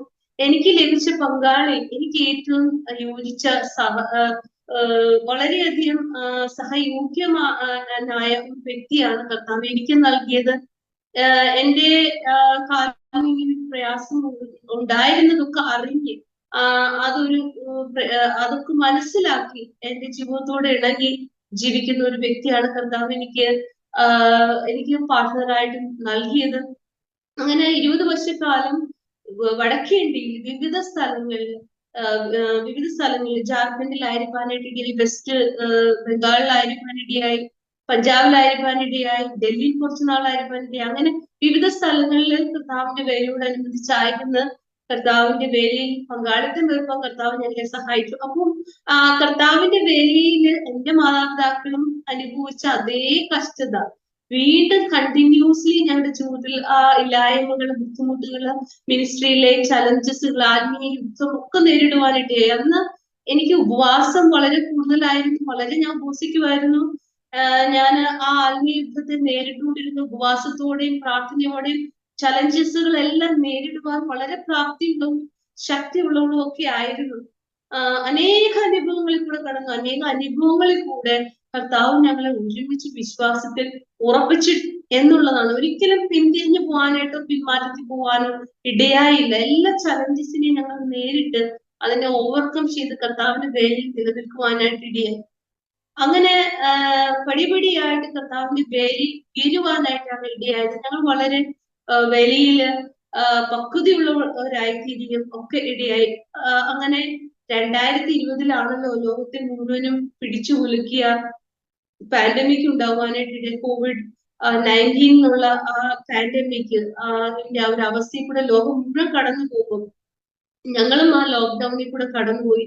ആ നാളുകളിലാണ് ഞങ്ങള് ഭവനത്തിൽ ആ ഒറ്റപ്പെട്ട അവസ്ഥയിൽ അല്ലെങ്കിൽ അങ്ങനെയൊക്കെയുള്ള അനുഭവങ്ങളിൽ കൂടെ കടന്നു പോകുമ്പോൾ എല്ലാ ജീവിതത്തിലും ഉണ്ടായതുപോലെ ഞങ്ങളുടെ ജീവിതത്തിൽ അപ്രതീക്ഷിതമായിട്ട് ഒരു ജീവിതത്തിൽ താനാവാത്ത ഒരു നഷ്ടത്തിൽ കൂടെ കടന്നുപോയി. എന്റെ സഹോദരി, എന്റെ നേരെയുള്ള സഹോദരി, അവളുടെ പേര് ബ്ലസ്സി സാം എന്നാണ്. അവള് ഒമാനില് മസ്കറ്റില് അവളൊരു നേഴ്സായിട്ട് എംഒഎച്ചില് നേഴ്സായിട്ട് വർക്ക് ചെയ്യുമായിരുന്നു. അവൾക്ക് അവിടെ വെച്ച് കോവിഡ് ഉണ്ടാവുകയും പെട്ടെന്ന് കോവിഡ് ഉണ്ടായി, ന്യൂമോണിയ ഉണ്ടായി. ഒരു 15 days അവള് സീരിയസ് ആയി ICUവിൽ അഡ്മിറ്റ് ആയി. ഞങ്ങൾക്ക് അവളോട് സംസാരിക്കാനോ കാണാനോ കഴിയാതെ അവിടെ വെച്ച് അവള് മരണത്താൽ വേർപെട്ട് കർത്താവിനോട് ചേർന്നു. മരിച്ചു പോകുന്ന ഞങ്ങൾ ഒരിക്കലും ചിന്തിച്ചില്ല. ലോകത്തിലുള്ള എല്ലാ ദൈവമക്കളും നമുക്ക് വേണ്ടി പ്രാർത്ഥിച്ചു. ഇന്ന് ഞാൻ ദൈവമക്കളായ നിങ്ങളോട് പറയട്ടെ, എന്റെ ജീവിതത്തിൽ ഉണ്ടായ എല്ലാ ചലഞ്ചസിനെയും നേരിടുവാൻ കർത്താവ് എനിക്ക് ബലം നൽകി. ഞാന് വളരെ നിശ്ചയത്തോടെ എനിക്ക് പറയാനായിട്ട് സാധിക്കും, ഞാൻ ജീവിതത്തിൽ രോഗാവസ്ഥയിൽ കൂടെ കടന്നുപോയ നാളുകൾ ഉണ്ടെങ്കിലും രോഗം സൗഖ്യമാക്കിയതിന് ശേഷം ഞാൻ എന്റെ കർത്താവിന്റെ കൂടെ നടക്കുന്ന ഒരു അനുഭവത്തിൽ കൂടെയാണ് കടന്നുപോയത്. എന്റെ ദൈവത്തോട് ചോദിച്ച ഒരാവശ്യങ്ങളുടെ മധ്യത്തിൽ എന്റെ കർത്താവ് എനിക്ക് മറുപടി നൽകാതിരുന്നിട്ടില്ല. ഞാന് എന്റെ കുഞ്ഞിന്റെ ഒരു പുസ്തകത്തിന് വേണ്ടി പ്രാർത്ഥിച്ചിട്ടുണ്ടെങ്കിൽ, ഫീസിന് വേണ്ടി പ്രാർത്ഥിച്ചിട്ടുണ്ടെങ്കിൽ, ഞാൻ ദിവസത്തിൽ എന്റെ വീട്ടാവശ്യങ്ങൾക്ക് വേണ്ടി പ്രാർത്ഥിച്ചിട്ടുണ്ടെങ്കിൽ, കട്ടിലിന് വേണ്ടി പ്രാർത്ഥിച്ചിട്ടുണ്ടെങ്കിൽ, എന്റെ മെറ്റീരിയൽ ആയിട്ടുള്ള എന്റെ ഭൗതികമായ ഈ ലോകത്തിന്റെ എല്ലാ ആവശ്യങ്ങളും കർത്താവ് എനിക്ക് നിറവേറ്റി തന്നിട്ടുണ്ട്. എനിക്കൊരു പ്രയർ ഡയറി ഉണ്ട്. അപ്പൊ ഞാനും എന്റെ അച്ഛനും കൂടെ, എന്റെ അച്ഛന്റെ പേര് സാംസി ജോർജ് എന്നാണ്. അപ്പം ഞങ്ങൾ ഒരുമിച്ച് ഇരുന്ന് ദൈവസന്നിധിയിൽ പ്രാർത്ഥിച്ച ഓരോ കാര്യങ്ങളും ഞങ്ങൾ ഇങ്ങനെ കുത്തിയിടാതെ പോയിട്ടില്ല. എല്ലാ കർത്താവും നടത്തി തന്നിട്ടുണ്ട്. എനിക്കൊരു കുഞ്ഞിനെ പോലുള്ള ഒരു വിശ്വാസമാണ്. എന്റെ അപ്പച്ചൻ എന്റെ കൂടെ ഉണ്ടല്ലോ, എന്റെ സ്വർഗത്തിലെ അപ്പച്ചൻ എന്റെ കൂടെ ഉണ്ടല്ലോ. ഞാൻ എന്റെ മോനോട് പറയും, മോനെ നമ്മുടെ ആവശ്യങ്ങൾ നടത്തി തരാനായിട്ട് കർത്താവുണ്ട്. മരുഭൂമിയിൽ മന്ന പ്രൊവൈഡ് ചെയ്യുന്നത് പോലെയാണ് കർത്താവ് ഞങ്ങൾക്ക് വേണ്ടി പ്രൊവൈഡ് ചെയ്തത്. എന്റെ കർത്താവ് എനിക്കൊരു ഇല്ലായ്മയും വരുത്തിയിട്ടില്ല. ഞാൻ ആരുടെയും മുന്നിൽ കൈ നീട്ടേണ്ടതായ ഒരു അവസ്ഥ വന്നിട്ടില്ല. എന്റെ മാതാപിതാക്കളുടെ മുന്നിലെ സഹോദരങ്ങളുടെ മുന്നിലും എന്നെ ശ്രേഷ്ഠമായി വഴി നടത്തിയ ദൈവമാണ്. പക്ഷെ ഒരു കാര്യം ഞാൻ ദൈവമക്കളോട് പറയും, നാളേക്ക് വേണ്ടി ഒന്നും ഞങ്ങൾക്ക് കരുതാനായിട്ട് കഴിഞ്ഞിട്ടില്ല.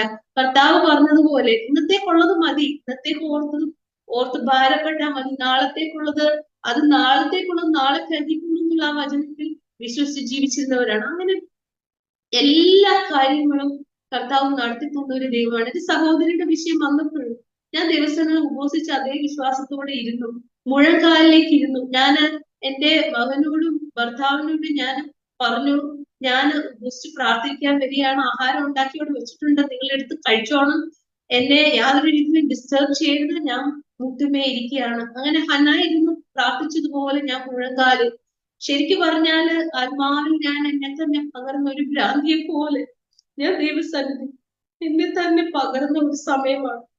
പക്ഷെ കർത്താവിന്റെ പ്രാർത്ഥന കേട്ടില്ല. എന്റെ സഹോദരി 2020 സെപ്റ്റംബർ മാസം 15-ാം തീയതി അവള് ഈ ലോകത്ത് നിന്ന് മാറ്റപ്പെടുവാനായിട്ട് ഇടയായി. അത് ഞങ്ങളെ എല്ലാം വളരെയധികം പിടിച്ചു കുലുക്കുവാനായിട്ട് ഇടയായി. ഒരിക്കലും നമ്മൾ എത്രമാത്രം വിശ്വാസത്തെ കുറിച്ച് പറയുമ്പോഴും ഈ ഒരു വേർപാടിന്റെ ദുഃഖം നമ്മുടെ ജീവിതത്തിൽ വരുമ്പോൾ ഉണ്ടല്ലോ, നമ്മൾ വളരെയധികം തളർന്നു പോകും. ഞാൻ മനസ്സിലാക്കിയത്, ഒരു മനുഷ്യന്റെ ജീവിതത്തിൽ ഉണ്ടാകുന്ന എല്ലാ ഭൗതിക നഷ്ടങ്ങളും നമുക്ക് റീപ്ലേസ് ചെയ്യാനായിട്ട് സാധിക്കും. പക്ഷെ നമ്മുടെ ജീവിതത്തിൽ ഒരു പ്രിയപ്പെട്ട നമ്മുടെ വ്യക്തി നഷ്ടപ്പെടുന്നത്, യോബ് പറഞ്ഞതുപോലെ യോബ് കർത്താവിനോട് ചോദിച്ചല്ലോ, ആ അമ്മയുടെ ഗർഭത്തിലായിരിക്കുമ്പോൾ തന്നെ ഞാൻ ഉരുവായപ്പോൾ തന്നെ എന്നെ അങ്ങ് ഇല്ലാതാക്കാമായിരുന്നല്ലോ, പിണ്ടാകാരമായിരുന്നപ്പോൾ തന്നെ ഈ ദുഃഖവും കാണേണ്ടി വരത്തില്ലായിരുന്നു ദൈവമേ, അന്ന് തന്നെ എന്നെ എന്നെ സൃഷ്ടിക്കാതിരുന്നിരുന്നെങ്കിൽ എന്ന് ഭക്തനായ യോബ് പോലും ചോദിച്ചിട്ടുണ്ട്. അപ്പം എന്റെ മാതാപിതാക്കളുടെ അവസ്ഥ ഞാൻ പറയേണ്ട കാര്യമില്ലല്ലോ. പപ്പ അന്നേരവും ഇന്നും എന്റെ പപ്പയ്ക്ക് ഇപ്പം 75 വയസ്സുണ്ട്. ഇന്നും നിങ്ങൾക്ക് പോയി കാണാം, എന്റെ പപ്പയുടെ വിശ്വാസത്തിന് ഒരു കുലുക്കവും വന്നിട്ടില്ല. ഇന്നും കർത്താവ് ആയുസോടെ നിർത്തിയിരിക്കുകയാണ് ഞങ്ങളുടെയൊക്കെ ബലത്തിന് വേണ്ടി. പക്ഷെ ഞാനും എന്റെ മാതാവും ഒക്കെ വളരെയധികം വിശ്വാസത്തിൽ ഒന്ന് പതറി. കർത്താവെ, ഇത്രയും വലിയൊരു വേദന ഞങ്ങളുടെ ജീവിതത്തിൽ നൽകണ്ടായിരുന്നു. കാരണം ഞങ്ങളുടെ ജീവിതത്തിന്റെ ആ ഒരു ദേവദാസന്റെ മക്കളായിട്ട് ജനിച്ചു വളർന്നത് കൊണ്ട് കഷ്ടത മാത്രമേ ഞങ്ങളുടെ ജീവിതത്തിൽ ഞങ്ങൾക്ക് ഉണ്ടായിട്ടുള്ളൂ. ഞങ്ങൾ നല്ലൊരു ഭവനത്തിൽ ജീവിച്ചിട്ടില്ല, നല്ല വസ്ത്രം ധരിച്ചിട്ടില്ല, നല്ല ആഹാരം കഴിച്ചിട്ടില്ല. അതൊന്നും പറയുന്നതിന് എനിക്കൊരു ലജ്ജയില്ല. അതൊക്കെ കർത്താവിന്റെ നാമത്തിന് വേണ്ടി ഞങ്ങൾ കഷ്ടം അനുഭവിച്ചതാണ്. കാരണം കർത്താവിന്റെ വേലക്കാരെ സംബന്ധിച്ച് അവരുടെ പ്രമാണം അതാണ്. ലോകത്തിന്റെ എല്ലാം ത്യജിച്ചുകൊണ്ടാണ് അവർ ജീവിക്കുന്നത്. അല്ലാതെ ലോകം അവർക്ക് ഓഫർ ചെയ്യുന്ന സുഖങ്ങൾ അവർക്ക് അനുഭവിക്കാനായിട്ട് അവർക്ക് പ്രിവിലേജുകൾ ഇല്ലാഞ്ഞിട്ടല്ല. എന്റെ പിതാവിനും ഇതൊക്കെ ഓഫറുകൾ ഉണ്ടായിരുന്നു. പക്ഷെ അതൊക്കെ ത്യജിച്ചുകൊണ്ട് താൻ ആ വിശ്വാസത്തിന്റെ പാത തിരഞ്ഞെടുത്തതാണ്, സ്വയം ത്യജിച്ചതാണ്. അതുകൊണ്ട് മക്കളായ ഞങ്ങളും അതൊക്കെ ത്യജിക്കേണ്ടതായിട്ട് വന്നു. അന്നൊന്നും ഞങ്ങൾ മനസ്സോടെ ത്യജിച്ചതല്ല. എന്നാൽ യൗവന പ്രായമൊക്കെ കഴിഞ്ഞ് ഞങ്ങളുടെ ജീവിതത്തിലേക്ക് വന്നപ്പോൾ ഞങ്ങളുടെ പിതാവ് അങ്ങനെ ഒരു പാത ഞങ്ങളിലേക്ക് പകർന്നു തന്നത് അത് എത്ര ശ്രേഷ്ഠകരമായിരുന്നു എന്ന് മനസ്സിലാക്കുവാനായിട്ടില്ലേ. അപ്പൊ ഞാൻ ആ സമയത്തൊക്കെ ഞാൻ വളരെ അപ്സെറ്റ് ആയിരുന്നു. ഞാൻ ആ യാഥാർത്ഥ്യമായിട്ടാണ് ഞാൻ പറയുന്നത്. ഞാൻ ചില ദിവസങ്ങളൊന്നും പ്രാർത്ഥിച്ചില്ല. ഞാൻ ചോദിച്ചു, കർത്താവ് ഇങ്ങനെ തരുന്നതൊക്കെ തിരിച്ചു വാങ്ങിക്കാനായിട്ടാണ് ഞാൻ എന്തിനാണ് പ്രാർത്ഥിക്കുന്നതെന്ന് ചോദിച്ച സമയങ്ങളുണ്ട്. ഇനി ഞാൻ ഒത്തിരി നാളുകൾ അവൾക്ക് വേണ്ടി പ്രാർത്ഥിച്ചു. അവള് മാനേജ് ചെന്ന് കഴിഞ്ഞപ്പോ അവൾ പ്രൈവറ്റ് ആയിട്ടാണ് നേഴ്സായിട്ട് ജോലി ചെയ്യുന്നത്. അപ്പൊ കുഞ്ഞുങ്ങളൊക്കെ അവള് ഡേ കെയറിലൊക്കെ ആക്കുന്നു. പലപ്പോഴും അവൾക്ക് ലഭിക്കുന്ന ഇൻകം ജീവിത കാര്യങ്ങൾക്ക് മാത്രമേ തിരിയത്തുള്ളായിരുന്നു. അങ്ങനെ ഒരു മിനിസ്ട്രിയില് അല്ലെങ്കിൽ അങ്ങനെ ജോലി ലഭിക്കാനൊക്കെ ഞങ്ങൾ വളരെയധികം ഉത്സിക്കും പ്രാർത്ഥിക്കുകയൊക്കെ ചെയ്തു. അങ്ങനെയാണ് അവൾക്ക് ജോലി ലഭിച്ച് ചില 3 വർഷങ്ങള് ഒക്കെ ചില വർഷങ്ങളെ ആയിട്ടുള്ളൂ. ആ കുഞ്ഞ് എന്നിട്ട് അവിടെ ആയിരുന്നപ്പം അവളുടെ ജീവിതത്തിൽ വലിയ ആരാണ് പപ്പയോട് പറയായിരുന്നു, ഞങ്ങളോടൊക്കെ പറയായിരുന്നു, എനിക്ക് സ്വന്തമായ ഒരു വീട് വേണം. പലപ്പോഴും വാടക വീടുകളിലൊക്കെ താമസിച്ചപ്പോൾ അവൾ പപ്പയോട് പറയായിരുന്നു, എനിക്ക് സ്വന്തമായ ഒരു വീട് വേണം പപ്പ എന്ന്. അവള് ജോലി കിട്ടിക്കഴിഞ്ഞപ്പോ ആദ്യമായിട്ട് അവൾ സ്വന്തമായ ഒരു ഭവനം ഉണ്ടാക്കി. അപ്പൊ ലോകപ്രകാരം എനിക്ക് ഭയങ്കര നിരാശ. ഞാൻ ഭവനത്തിൽ അവൾക്ക് വന്നൊന്ന് താമസിക്കാനും അത് കാണാനും ഉള്ള ഒരു ഭാഗ്യം കർത്താവ് കൊടുത്തില്ല. അതെനിക്ക് വളരെയധികം വേദന ഉണ്ടാക്കുന്ന വിഷയമാണ്. അപ്പൊ ഞാൻ ദൈവത്തോട് ചോദിച്ചു, ദൈവമേ, ഇതാണോ നിന്റെ നീതി? എനിക്ക് മനസ്സിലാക്കാൻ കഴിയണില്ല. പക്ഷെ കർത്താവ് എന്നോട് പറഞ്ഞൊരു കാര്യം, നീ ഈ ഭൂമിയിലെ കാര്യങ്ങൾ മാത്രമേ നോക്കണുള്ളൂ. ഞാൻ ഈ ലോകത്തിലേക്ക് കടന്നു വന്നപ്പോ ഞാനിവിടെ ഐഹികമായി ഉണ്ടാക്കുന്ന ഒരു ലോകത്തെ കുറിച്ചല്ല സംസാരിച്ചത്. കർത്താവിന്റെ പ്രസംഗങ്ങൾ മുഴുവൻ ദൈവരാജ്യത്തെ കുറിച്ചായിരുന്നു. അപ്പൊ എന്നോട് പറഞ്ഞു, നീ ആ കോൺസെപ്റ്റിലേക്ക് മടങ്ങി വരണം. ഞാൻ നിന്നെ കാണിച്ചു തന്ന ദർശനം അതാണ്. പക്ഷെ നീയും ആ ദർശനത്തിൽ ഒത്തിരി മാറിയിരിക്കുന്നു. നീ ഉയരത്തിലേക്ക് നോക്കണം എന്ന് പറഞ്ഞു. എന്നാലും ഞാൻ ദൈവസന്നിധിയിൽ ഇങ്ങനെ വാദിച്ചുകൊണ്ടും പറഞ്ഞുകൊണ്ടും ഇരുന്നു. എനിക്ക് അക്സെപ്റ്റ് ചെയ്യാൻ പാടായിരുന്നു. ഞാൻ പറഞ്ഞു, ഞാൻ നാട്ടിൽ വരുമ്പം എനിക്കിനി അവിടെ എന്തിനു പോകാനാണ്? എന്റെ സഹോദരി അവിടെ ഇല്ല, എന്ത് കാണാനായിട്ടാണ്? ഞാൻ എന്റെ മനസ്സൊക്കെ കുറച്ച് കഠിനമായ ഒരു സാഹചര്യത്തിൽ കൂടെ ഞാൻ കടന്നുപോയി. ദൈവക്കളെ, ഞാൻ ദൈവസന്നിധിയിൽ ഇങ്ങനെയൊക്കെ ചോദ്യങ്ങളായിട്ട് ഇരുന്നപ്പോൾ യോബിനോട് പറഞ്ഞതുപോലെ കർത്താവ് എന്നോട് സംസാരിക്കാനായിട്ട് തുടങ്ങി. കർത്താവ് എന്നോട് പറഞ്ഞു, നിന്റെ പ്രാർത്ഥന രീതികളൊക്കെ മാറ്റണം. നിനക്ക് ആത്മാക്കളെ കുറിച്ചുള്ള ഭാരം ഉണ്ടാവണം. നീ കൂടുതലും ഈ ഭൗമികമായ കാര്യങ്ങൾ ആരെ കാണിക്കാൻ വേണ്ടിയാണ്, ആരെ പ്രൂവ് ചെയ്യാനായിട്ടാണ് ഈ ലോകത്തിൽ നേടാനായിട്ട് ശ്രമിക്കുന്നത്? അതുകൊണ്ട് ഇതൊക്കെ വിട്ടേച്ചിട്ട് ആ സ്വർഗീയമായ ദർശനത്തിലേക്ക് തിരിയണം എന്നൊക്കെ ഉള്ള ഒരു ആലോചനയൊക്കെ ഞാൻ കർത്താവിന് പ്രാപിക്കാനായിട്ടിടെ. അങ്ങനെ ഞാൻ കർത്താവിന്റെ ആലോചനയൊക്കെ പ്രാപിച്ചു മനസ്സ് കലപ്പെട്ടൊക്കെ വരുന്ന സമയത്താണ് ഏകദേശം 2 വർഷം കഴിഞ്ഞേ ഉള്ളൂ. 2023 എന്റെ പ്രിയപ്പെട്ടവൻ എന്നെ വിട്ട് ഈ ലോകത്തിൽ നിന്ന് മാറ്റപ്പെടുന്നത്. ഒരു ശാരീരികമായ പ്രയാസവും ഉണ്ടായിരുന്ന വ്യക്തിയല്ല. വളരെ ആരോഗ്യമുള്ള, ഓൾമോസ്റ്റ് 6 പോയിന്റ് അത്രയും ഹൈറ്റ് ഉള്ള, നല്ല ആരോഗ്യം കീപ്പ് ചെയ്യുന്ന, വളരെ ഹെൽത്ത് മെയിൻറ്റെയിൻ ചെയ്യുന്ന ഒരു വ്യക്തിയായിരുന്നു.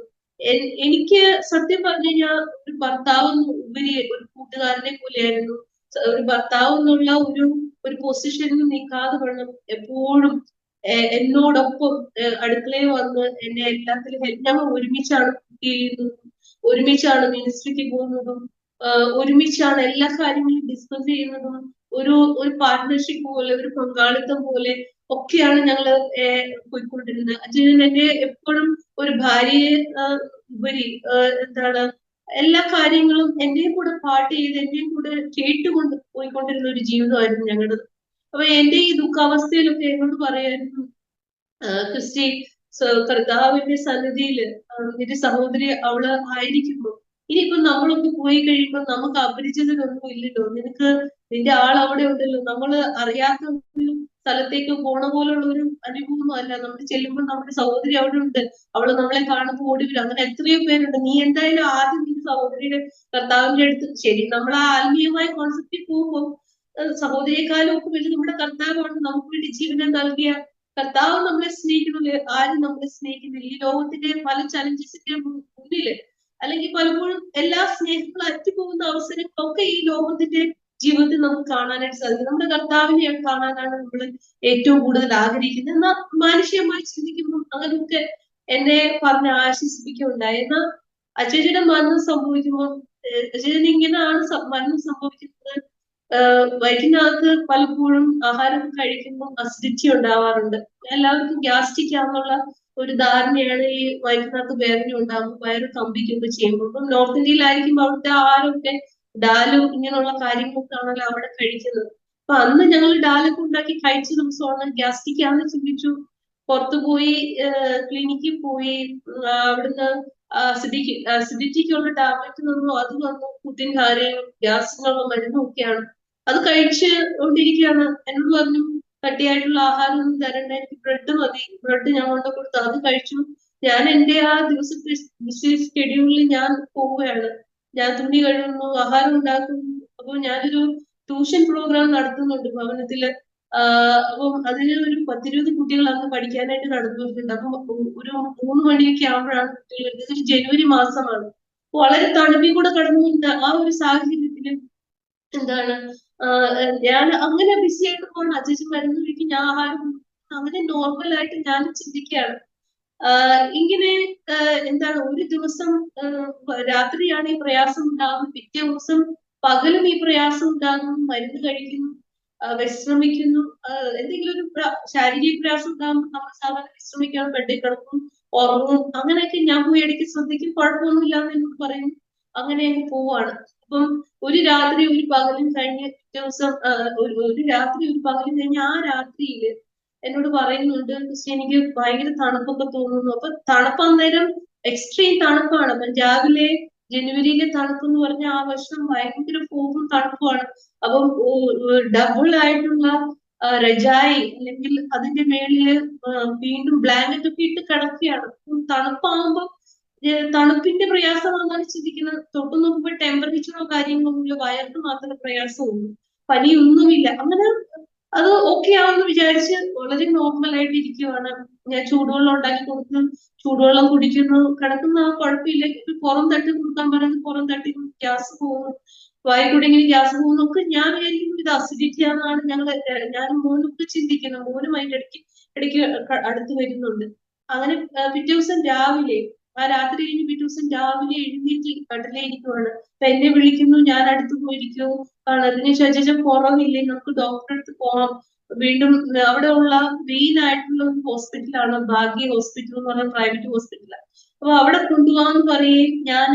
എനിക്ക് ആദ്യം കാപ്പി ഇതാ, ഞാൻ ആ കാപ്പി എടുക്കാനായിട്ട് കാപ്പി എടുത്ത് കപ്പ് കൊണ്ട് ഞാൻ വരുമ്പം കപ്പിന് കാപ്പി എടുക്കുമ്പോ തന്നെ എന്നെ അവിടെ നിന്ന് വിളിക്കുന്നുണ്ടെങ്കിൽ ആ എന്റെ എടുത്തോട്ടെന്ന്. ഞാൻ വരുമ്പോഴത്തേക്കും എന്താണ് ഒരു മരണപ്രാളം കാണിക്കുകയാണ്. പെട്ടെന്ന് ബ്ലഡ് ഇങ്ങനെ ഒമിറ്റ് ചെയ്യുകയും എന്റെ ദേഹത്തേക്ക് മറിഞ്ഞു വീഴുകയും ചെയ്യാണ്. കാപ്പി കുടിക്കാനോ ഒന്നും സഹായിക്കുന്ന കാപ്പി എല്ലാവരും വെച്ച് പെട്ടെന്ന് എന്റെ മോൻ അടുത്തുള്ള നെയ്ബേഴ്സിനെ ഒക്കെ വിളിച്ചു കൊണ്ടുവരുവാണ്. ആരും സഹായമില്ല, ആരും സഹായമില്ല. ഒന്ന് ചിന്തിച്ചു നോക്കണം. ഓരോ കർത്താവിന്റെ വേലയ്ക്ക് വേണ്ടി മിഷണറി ആയിട്ട് അന്യ സ്ഥലത്തേക്ക് പോകുമ്പോൾ നമുക്ക് ആശ്രയം വരുന്ന കർത്താവ് മാത്രമേ ഉള്ളൂ. സർവശക്തനായ ദൈവത്തിന്റെ സഹായം മാത്രം, കരുതലും പ്രതീക്ഷ മാത്രമാണ് നമ്മൾ ജീവിക്കുന്നത്. ഒരു സഹോദരങ്ങളില്ല, ബന്ധുക്കളില്ല, ആരുമില്ല. ഞങ്ങൾ പുതിയ മിനിസ്ട്രിയാണ് ചെയ്യുന്നത്, മലയാളികളില്ല, ഞങ്ങൾക്ക് സഹായിക്കാൻ ആരുമില്ല. എല്ലാവരും അവിടുത്തെ ലോക്കൽ ആയിട്ടുള്ള ആളുകളാണ്. അവരെല്ലാം പെട്ടെന്ന് ഓടി വന്ന്, പക്ഷെ അന്നേരത്തേക്കും അച്ഛൻ ഈ ലോകം വിട്ട് പോയതായിട്ട് ഞാൻ മനസ്സിലാക്കിയിരുന്നു. എന്നാൽ ഹോസ്പിറ്റലിൽ കടന്നു ചെല്ലുമ്പം ഡോക്ടേഴ്സ് തന്റെ ബോഡി എല്ലാം ചെക്ക് ചെയ്തിട്ട് ഡെത്ത് കൺഫേം ചെയ്ത് ഒരു സർട്ടിഫിക്കറ്റ് ഉണ്ടാക്കിയാണ്. മരണ കാരണമായിട്ട് പറയുന്നത് വയറ്റിനകത്ത് ഇൻഫെക്ഷൻ ഉണ്ടായിരുന്നു. തന്റെ വയറ്റിനകത്ത് ഒരു മെയിൻ ആയിട്ടുള്ള വെയിൻ അത് ബ്ലാസ്റ്റ് ആയിട്ട് ബ്ലഡ് ലെങ്സിലേക്ക് പോയി അത് എക്സ്പയർ ആയിട്ട് മരണം സംഭവിക്കുകയും ചെയ്യാണ് ചെയ്യുന്നത്. ഒന്ന് ചിന്തിച്ചു നോക്കണം. എല്ലാ മിഷണറിമാരുടെയും കർത്താവിന്റെ വേലയ്ക്ക് വേണ്ടി പോകുന്ന ഓരോ മിഷണറിമാരുടെ മരണം സംഭവിക്കുന്നത് ഇങ്ങനെയൊക്കെയാണ്. ഒന്നെങ്കിൽ അവർക്ക് അവിടെ കാലാവസ്ഥയുടെ പ്രതികൂലം മുഖാന്തരം, ആഹാരം ഇല്ലാത്ത മുഖാന്തരം, ഇങ്ങനെയുള്ള പ്രതികൂലങ്ങളുടെ മധ്യയാണ്. അല്ലെങ്കിൽ അവർ എന്തെങ്കിലും പ്രോസിക്യൂഷൻ മുഖാന്തരം മരിക്കുന്നു. ഈ ജീവിതത്തിന്റെ ജീവിത ശൈലിയാണ് അവർക്ക്. നല്ല ആഹാരം കഴിക്കാനോ അല്ലെങ്കിൽ നമുക്ക് പ്രകൃതിക്ക് കിട്ടുന്ന നമ്മുടെ കാലാവസ്ഥയ്ക്ക് നമ്മുടെ ജീവിതത്തിന് അനുയോജ്യമായത് ഒന്നും അവിടെ ലഭിക്കുന്നില്ല. എല്ലാം പ്രതികൂലമാണ്. ശരീരം എല്ലാം നമ്മളോട് പ്രതികൂലമായിട്ട് നിൽക്കുകയാണ്. അങ്ങനെയാണ് അച്ഛൻ അവിടെ മരിക്കുവാനായിട്ട് ഇടയായത്. ഒരു ആ ഫുൾ ഡേ എന്ന് പറഞ്ഞാൽ ആ കുറച്ച് മൂമെന്റിലേക്ക് ഞാന് ശരിക്കും പറഞ്ഞാൽ ഒരു മിഷണറിയുടെ ഓരോ ഭാര്യയും നേരിടുന്ന അതേ ചലഞ്ചാണ് ഞാൻ നേരിടുന്നത്. ഞാൻ പൂർണ്ണമായിട്ട് മരവിച്ച് ഞാൻ നിൽക്കുവാണ്. I was like A dead person. സംസാരിക്കാൻ പറ്റുന്നില്ല. എനിക്കതൊന്നും നിങ്ങളോട് തുറന്നു പറയാനായിട്ട് സാധിക്കുന്നില്ല. എനിക്ക് എന്താണ് ആ നിമിഷം സംഭവിച്ചതെന്നുള്ളത്. ഞാനിങ്ങനെ ചലനമറ്റവളെ പോലെ, ഒരു മെന്റലി കഴിവില്ലാത്തവളെ പോലെ ഞാനിങ്ങനെ നിൽക്കുവാണ്. പെട്ടെന്ന് ഞാൻ എന്റെ മോന്റെ മുഖത്തേക്ക് നോക്കുകയാണ്. എന്റെ മോൻ അന്നേരം 20 വയസ്സ് പ്രായം. അവൻ +2 കഴിഞ്ഞ് നിൽക്കുവാണ്. ഈ കുഞ്ഞ് പെട്ടെന്ന് തന്നെ അവൻ ആ ചെയ്യേണ്ട കാര്യങ്ങളിലേക്ക് പെട്ടെന്ന് അവൻ മൊബൈലൊക്കെ എടുക്കുന്നു, എല്ലാവരെയും വിളിക്കുന്നു, അറിയിക്കുന്നു. ഞങ്ങളുടെ ഭവനത്തിലേക്ക് പെട്ടെന്ന് എല്ലാവരും, അടുത്തുള്ള സുഹൃത്തുക്കളും ആത്മീയരായിട്ടുള്ള അവരും ദൈവമക്കളും ദേവദാസന്മാരും അച്ഛൻ്റെ അടുത്ത സുഹൃത്തുക്കളും എല്ലാം ഓടി വരികയാണ്. ഞാൻ മരിച്ചുകളെ പോലെ ആയിരിക്കണം. എനിക്ക് മനസ്സിലാവണില്ല എന്താ സംഭവിച്ചത്. എന്റെ കർത്താവ് കഴിഞ്ഞ ദിവസം വരെ എല്ലാ കാര്യങ്ങളും ആക്റ്റീവായിട്ട്, അന്ന് തലേ ദിവസം രാത്രി വരെ ഞങ്ങളുടെ ഭവനത്തില് ഞങ്ങൾക്ക് ലഭിക്കുന്ന വെള്ളം കുടിക്കുവാനായിട്ട് കൊള്ളത്തില്ല. അതിന് ദൂരെ ഉള്ളിടത്ത് ഒരു ഇങ്ങനെ പബ്ലിക് ആയിട്ടുള്ള സ്ഥലമുണ്ട് വെള്ളം ലഭിക്കുന്ന ഫിൽറ്റർ വാട്ടർ. അതുപോലും അച്ഛൻ പോയി ബൈക്കിൽ പോയി മോനെയും കൂടെ കൂട്ടി മരിക്കുന്നതിന് തലേദിവസം പോയി എടുത്തുകൊണ്ട് വന്നതാ. അതൊക്കെ ഞാൻ ഓർത്ത് എന്റെ ദൈവമേ, ഈ നിമിഷം വരെ ഇങ്ങനെ ആരോഗ്യമായിട്ടുള്ള ആ ഒരാള് എന്നെ വിട്ട് പോയിരിക്കുന്നു. മുന്നോട്ട് ഇനി എന്റെ കാര്യങ്ങൾ എങ്ങനെ, ഞാൻ എങ്ങനെ ജീവിക്കും, അച്ഛൻ എങ്ങനെ ഇത് സംഭവിച്ചു, ഒന്നും എനിക്ക് മനസ്സിലാക്കാനായിട്ട് സാധിക്കുന്നില്ല. അങ്ങനെ പെട്ടെന്ന് ഞങ്ങള് അവിടെ ഒന്നും ഫ്യൂണറൽ ചെയ്യാതെ നാട്ടിലേക്ക് വരികയാണ്. മാതാപിതാക്കൾ പ്രായമായിരിക്കുന്നു, അവർക്ക് ഇങ്ങോട്ട് കടന്നു വരാനായിട്ട് കഴിയില്ല. അങ്ങനെ ചേച്ചിന്റെ ഒരു സുഹൃത്തും കൂടി ആയിരിക്കുന്ന സജി പാസ്റ്റർ ഞങ്ങളെ പെട്ടെന്ന് നാട്ടിലേക്ക് കൊണ്ടുവരികയാണ്. എനിക്ക് ഉമ്മുനീര് പോലും ഇറക്കാൻ കഴിയുന്നില്ല, ആഹാരം കഴിക്കാൻ പറ്റുന്നില്ല, വെള്ളം കുടിക്കാൻ കഴിയുന്നില്ല. എന്റെ കുഞ്ഞ് എന്നെ താങ്ങിക്കൊണ്ട് ഇങ്ങനെ നടക്കുകയാണ്. കൂടെ അവിടെ ഉണ്ടായിരുന്ന സഹോദരിമാര് പെട്ടെന്ന് കാര്യങ്ങൾ ഏറ്റെടുത്ത് അവര് എന്നെ പെട്ടെന്ന് വസ്ത്രമൊക്കെ മാറ്റി വീട്ടിലെ കാര്യങ്ങളെല്ലാം പകുതിയായിട്ട് കിടക്കുകയാണോ. മിഷ്യൻ ഒരിടത്ത് തുണി കഴുകിക്കൊണ്ടിരിക്കുന്നു, പകുതിയായിട്ട് എല്ലാ കാര്യങ്ങളും നടക്കണം. എല്ലാ കാര്യങ്ങളും അവരെ ഏറ്റെടുക്കുകയാണ്. അങ്ങനെ ഞാൻ നാട്ടിലേക്ക് കടന്നു വരുവാണ്. പിന്നെയുള്ള കാര്യങ്ങൾ ഞാൻ ഷോർട്ടായിട്ട് പറയട്ടെ. ഞാൻ കടന്നുപോയ അനുഭവം ഏകദേശം ഒരു 3 ദിവസം ഞാൻ ഒരു ഡെഡ് ബോഡി പോലെ വീട്ടിൽ ഇങ്ങനെ കിടക്കുക. എനിക്ക് ചലിക്കാൻ സാധിക്കുന്നില്ല, ഒന്നും കഴിയുന്നില്ല. ബാത്റൂമിൽ പോലും പോകാനായിട്ട് എന്നെ കഴിയുന്നില്ല. എന്റെ കൂടെയുള്ളവർ എന്നെ പിടിച്ചുകൊണ്ട് പോവുകയാണ്. അങ്ങനെ കർത്താവെ, എനിക്ക് അടുത്തൊന്നും കൂടെ താങ്ങാൻ കഴിയുന്നില്ല. എനിക്ക് ശരിക്കും ഫീൽ ചെയ്യുന്നത് മുഴുവൻ all the hell, all the realm of darkness, ആ ഒരു പൈശാചി ശക്തികളെല്ലാം ചുറ്റും വന്നിട്ട് എന്നോട് വെല്ലുവിളിക്കുകയാണ്. ഇനി എന്ത് മിനിസ്ട്രിയാണ് മുന്നോട്ടുള്ളത്, നീ ഇനി എന്ത് വടക്കേണ്ടിയിൽ എന്ത് വേലയെ ചെയ്യാൻ പോകുന്നത്, നീ എന്തോ ചെയ്യാൻ പോകുന്നത്, നിന്റെ എല്ലാം നഷ്ടപ്പെട്ടു പോയി. ഈ കല്ലറ അടഞ്ഞു കിടക്കുമ്പോൾ കർത്താവിനെ കൊണ്ട് അടക്കി കഴിഞ്ഞപ്പോൾ ആ സഹോദരിമാര് കല്ലറയുടെ മുന്നിൽ ചെന്നിട്ട് ഈ കല്ലറ ആരെങ്കിലും ഞങ്ങൾക്ക് വേണ്ടി തുറന്നു തരും, ഇനി അവർക്ക് പ്രിയനായ ആ കർത്താവ് ഇറങ്ങി വരുമോ, ഉയർത്തെഴുന്നേറ്റ് വരുമോ, അവരുടെ നാഥനായ ആ മശിഹ എഴുന്നേറ്റ് വന്ന് അവർക്ക് വേണ്ടി വിടുതൽ ചെയ്യുമോ എന്ന് പറഞ്ഞ പോലെ ഒരു അടഞ്ഞ ഒരു കല്ലറയാണ് ഞാൻ മുന്നിലേക്ക് കാണുന്നത്. ഞാൻ ചിന്തിക്കുന്നത് ഇനി മുന്നോട്ട് ഒന്നുമില്ല, എന്റെ മുന്നോട്ടുള്ള യാത്രയെല്ലാം ക്ലോസ് ആയി, എനിക്ക് മുന്നോട്ട് ഇനി ഒരു യാത്രയില്ല എന്ന് ഞാൻ ചിന്തിക്കുന്ന ഒരു സമയമാണ്.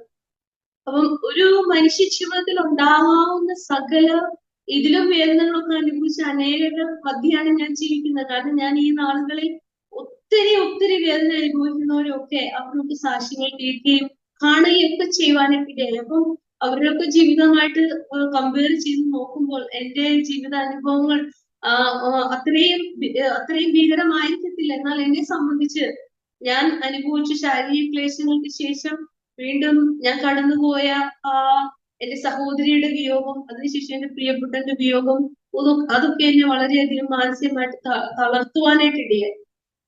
അങ്ങനെ ഞാൻ വളരെ തളർന്നവളായിട്ട് കടന്നു വരുമ്പം എന്റെ മമ്മി വളരെയധികം മകൾ നഷ്ടപ്പെട്ട വേദനയിൽ ഇരിക്കുന്ന ഒരു സമയമാണ്. അപ്പം വേറെ മകളുടെ ഹസ്ബൻഡും മരിച്ച ആ വേദന മമ്മിയെ സംബന്ധിച്ച് മമ്മി എങ്ങനെ ഉൾക്കൊണ്ടു എന്നുള്ളത് എനിക്ക് വളരെ അത്ഭുതമാണ്. കാരണം മമ്മി പെട്ടെന്ന് മാറുകയാണ് ചെയ്യുന്നത്. കരഞ്ഞോണ്ട് വരുന്ന ആ മകളെ കാണുമ്പോഴത്തേക്കും മമ്മി പെട്ടെന്ന് എന്റെ പഴയ മമ്മിയായിട്ട് തീർന്നു എന്ന് പറഞ്ഞാൽ, ഞങ്ങളെ ചെറിയ പ്രായത്തിൽ മമ്മി എങ്ങനെയാണ് ഞങ്ങളുടെ ചലഞ്ചസിനൊക്കെ ഞങ്ങളുടെ കൂടെ നിന്ന് ധൈര്യപ്പെടുത്തുന്നത്, അതുപോലെ എന്നെ ഓടി വന്ന് എന്നെ കെട്ടിപ്പിടിച്ചുകൊണ്ട് പപ്പായും മമ്മിയും, പപ്പ എന്റെ കൈ പിടിച്ചുകൊണ്ട് പറഞ്ഞു, പപ്പ എന്നോട് പറഞ്ഞു, മോളെ ഞാൻ ജീവിച്ചിരിപ്പുണ്ടല്ലോ, എന്റെ കൈ കുന്നിട്ടില്ല, എന്റെ കൈ തളർന്നിട്ടില്ല, ഇപ്പോഴും ഞാൻ നിനക്ക് താങ്ങായി ഞാനുണ്ട്, നീ ധൈര്യപ്പെടണ്ട എന്ന് എന്നോട് പറയാനായിട്ടിടയിൽ. കാരണം നമ്മളിപ്പോ മനുഷ്യരാണ്, നമ്മൾ പെട്ടെന്ന് നോക്കണ മനുഷ്യന്റെ മുഖത്താണ്. നമ്മുടെ കൂടെ ആര് നിൽക്കാനുണ്ടാവും, നമ്മൾ എങ്ങോട്ട് പോകും, നമ്മൾക്ക് എവിടെ ഒരു താങ്ങുണ്ടാവും, തണൽ എവിടെ ഉണ്ടായിരിക്കും, ഏതൊരു തണലിലും നമുക്കൊന്ന് തല ചായ്ക്കാനായിട്ട് സാധിക്കും എന്നാണ് നമ്മൾ ആദ്യം നോക്കുന്നത്. അപ്പം കർത്താവ് പറഞ്ഞതുപോലെ മനുഷ്യന് തല ചായ്ക്കാനായിട്ട് ഈ ഭൂമിയിൽ ഇടമില്ല എന്ന് പറഞ്ഞ കർത്താവാണ് നമ്മൾ സേവിക്കുന്ന കർത്താവ്. അപ്പൊ കർത്താവിലേക്ക് നമ്മൾ നോക്കി കർത്താവ് പറയും, ഈ ലോകത്ത് വന്നപ്പോ എനിക്കൊരു കൂടാരം ഉണ്ടായിരുന്നില്ല, എനിക്കൊരു ഭവനം ഉണ്ടായിരുന്നില്ല, എനിക്കൊരു താങ്ങ് ഉണ്ടായിരുന്നില്ല എന്നാണ് കർത്താവ് പറയുന്നത്. അപ്പം ഞാൻ ആ സമയത്ത് ആശ്വാസത്തിനായിട്ട് നോക്കുമ്പോൾ ചിലർക്കൊക്കെ ആരും ഇല്ലാത്ത അവസ്ഥകൾ ഉണ്ടായതായിട്ട് ഞാൻ കേൾക്കുകയും കാണുകയൊക്കെ ചെയ്തിട്ടുണ്ട്. എന്നാൽ എന്റെ ഒരു അനുഭവത്തില് എനിക്ക് മാതാപിതാക്കൾ അന്നേരം താങ്ങായിട്ടുണ്ടായിരുന്നു, എന്റെ സഹോദരങ്ങൾ ഉണ്ടായിരുന്നു, സഭയുണ്ടായിരുന്നു, എന്നെ സ്നേഹിക്കുന്ന ദൈവജനത്തിന്റെ ഒരു പിന്തുണ എനിക്കുണ്ടായിരുന്നു. വെച്ചിട്ട് അനേക സുഹൃത്തുക്കൾ എനിക്കുണ്ടായിരുന്നു. അവരെല്ലാം ആ നാളുകളിൽ എന്റെ കൂടെ നിന്നു. എന്നെ എപ്പോഴും അപരിചിതരായ എത്രയോ പേരെന്നെ എപ്പോഴും വിളിക്കുമായിരുന്നു. എന്നെ വിളിച്ചിട്ട് എന്നെ ഇതേ അനുഭവങ്ങളിൽ കൂടെ കടന്നുപോയ ഈ വിഡോ സ്റ്റേജിൽ കൂടെ കടന്നു വിളിച്ചിട്ട് പറയും, മോളെ എത്രയോ വർഷങ്ങളായി ഞാൻ ഈ അനുഭവത്തിൽ കൂടെ കടന്നു, ഞാനൊരു വിധവയാണ്, കർത്താവിനെ എത്രമാത്രം ബലപ്പെടുത്തി, എന്റെ കുഞ്ഞുങ്ങളൊക്കെ അവർ പഠിച്ചൊക്കെ അത് പല സ്ഥലങ്ങളിലായിരിക്കുന്നു, എനിക്ക് ആരും സഹായമായിട്ടില്ലായിരുന്നു, കർത്താവാണ് എന്നെ നടത്തിയത്, മോളെ എന്നെ ശ്രേഷ്ഠമായിട്ട് നടത്തുന്നു, താങ്ങായി കർത്താവ് നിനക്ക് തുണയായിട്ടുണ്ട്, നീ വീണു പോവല്ലേ, തളർന്നു പോവില്ലേ, കർത്താവ് നിന്നെ കുറിച്ചൊരു പദ്ധതിയുണ്ട്, നിന്നെ കർത്താവ് വ്യത്യസ്തമായ രീതിയിലാണ് ഉപയോഗിക്കാൻ പോകുന്നത് എന്നൊക്കെ പറഞ്ഞ് എന്നെ ഒത്തിരി അമ്മമാരെന്നെ വിളിച്ചെന്നെ ആശ്വസിപ്പിക്കുകയും ബലപ്പെടുത്തുകയും ചെയ്ത അനേക സഹോദരങ്ങൾ, അവരെയൊന്നും എനിക്ക് മറക്കാനായിട്ട് കഴിയില്ല. കാരണം നമ്മൾ പലപ്പോഴും പ്രതീക്ഷിക്കുന്നത് ദൈവം നമ്മുടെ മുന്നിൽ പ്രത്യക്ഷമായിട്ട് ദൈവം നമ്മളോട് സംസാരിക്കണമെന്നാണ്. എന്നാൽ അങ്ങനെ സംസാരിക്കുന്ന സമയങ്ങളുണ്ട്. അങ്ങനെയും എന്നെ എന്നോട് സംസാരിച്ചു. കർത്താവ് എന്നോട് പറഞ്ഞു, നിന്നെ ഞാൻ നടത്താൻ പോകുന്ന വഴി ഇങ്ങനെയാണ്, മരുഭൂമിയിൽ വന്നേച്ചിട്ട് നമ്മളോട് ഇപ്പമായി സംസാരിക്കുന്ന ഒരു കർത്താവിന്റെ ശബ്ദമാണ് എന്ന് കർത്താവിനോട് പറഞ്ഞു. അതുപോലെ കർത്താവിനോട് സംസാരിച്ച ചില വചനങ്ങളുണ്ട്. യോബിന്റെ പുസ്തകങ്ങളിൽ കൂടെയാണ് ആ നാളുകളൊക്കെ എന്നോട് കൂടുതൽ സംസാരിച്ചത്.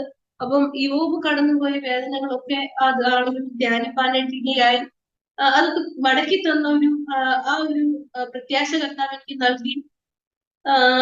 ഇരമ്യാവിന്റെ പുസ്തകത്തിലേക്ക് കടന്നു വരുമ്പോൾ അതിന്റെ 29-ാമത്തെ അധ്യായം 11-12 വാക്യങ്ങൾ, നിങ്ങൾ പ്രത്യാശിക്കുന്ന ശുഭഭാവി വരുവാൻ തക്കവണ്ണം ഞാൻ നിങ്ങളെ കുറിച്ച് നിരൂപിക്കുന്ന നിരൂപണങ്ങൾ ഇന്നവ എന്ന് ഞാൻ അറിയുന്നു, അവ തിന്മയ്ക്കല്ല നന്മയ്ക്കത്രേ ഉള്ള നിരൂപണങ്ങൾ എന്ന് കർത്താവ് അരുളി ചെയ്യുന്നു എന്നുള്ള ആ വചനം എന്നെ ബലപ്പെടുത്തി. അപ്പം നമ്മൾ പലപ്പോഴും ചിന്തിക്കുന്നത് ശുഭഭാവി എന്ന് പറയുന്നത് നല്ലൊരു കുടുംബജീവിതം, സാമ്പത്തികമായ നന്മകള്, നല്ലൊരു ഭവനം, വാഹനം, നമ്മുടെ കുഞ്ഞുങ്ങൾക്ക് നല്ല ജോലി, അങ്ങനെ സുരക്ഷിതമായ ഒരു ജീവിതം, ഇതൊക്കെയാണ് നമ്മൾ ശുഭഭാവി എന്ന് പലപ്പോഴും ചിന്തിക്കുന്നത്.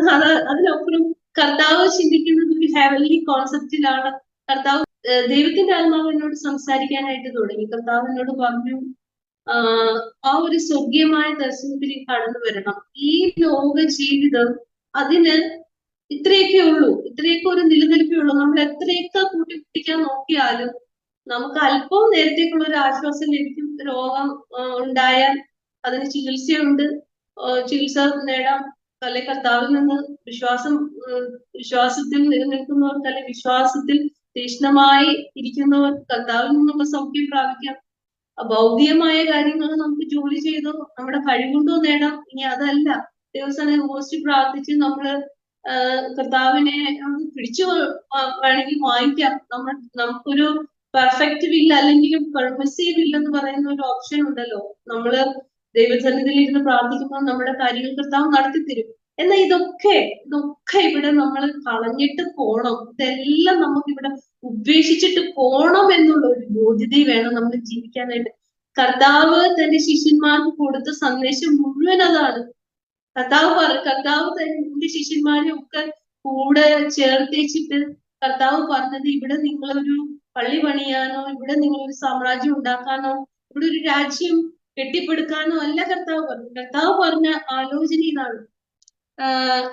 നമ്മള് മത്തായി എഴുതിയ അതിന്റെ സുവിശേഷ ഭാഗത്തില് 28-ാം അധ്യായം 20-ാം വാക്യത്തിലേക്ക് വരുമ്പോൾ നമുക്ക് വായിക്കാനായിട്ട് സാധിക്കുന്നത് അപ്രകാരമാണല്ലോ. എല്ലാവർക്കും പരിചയമുള്ളൊരു വാക്യമാണ്.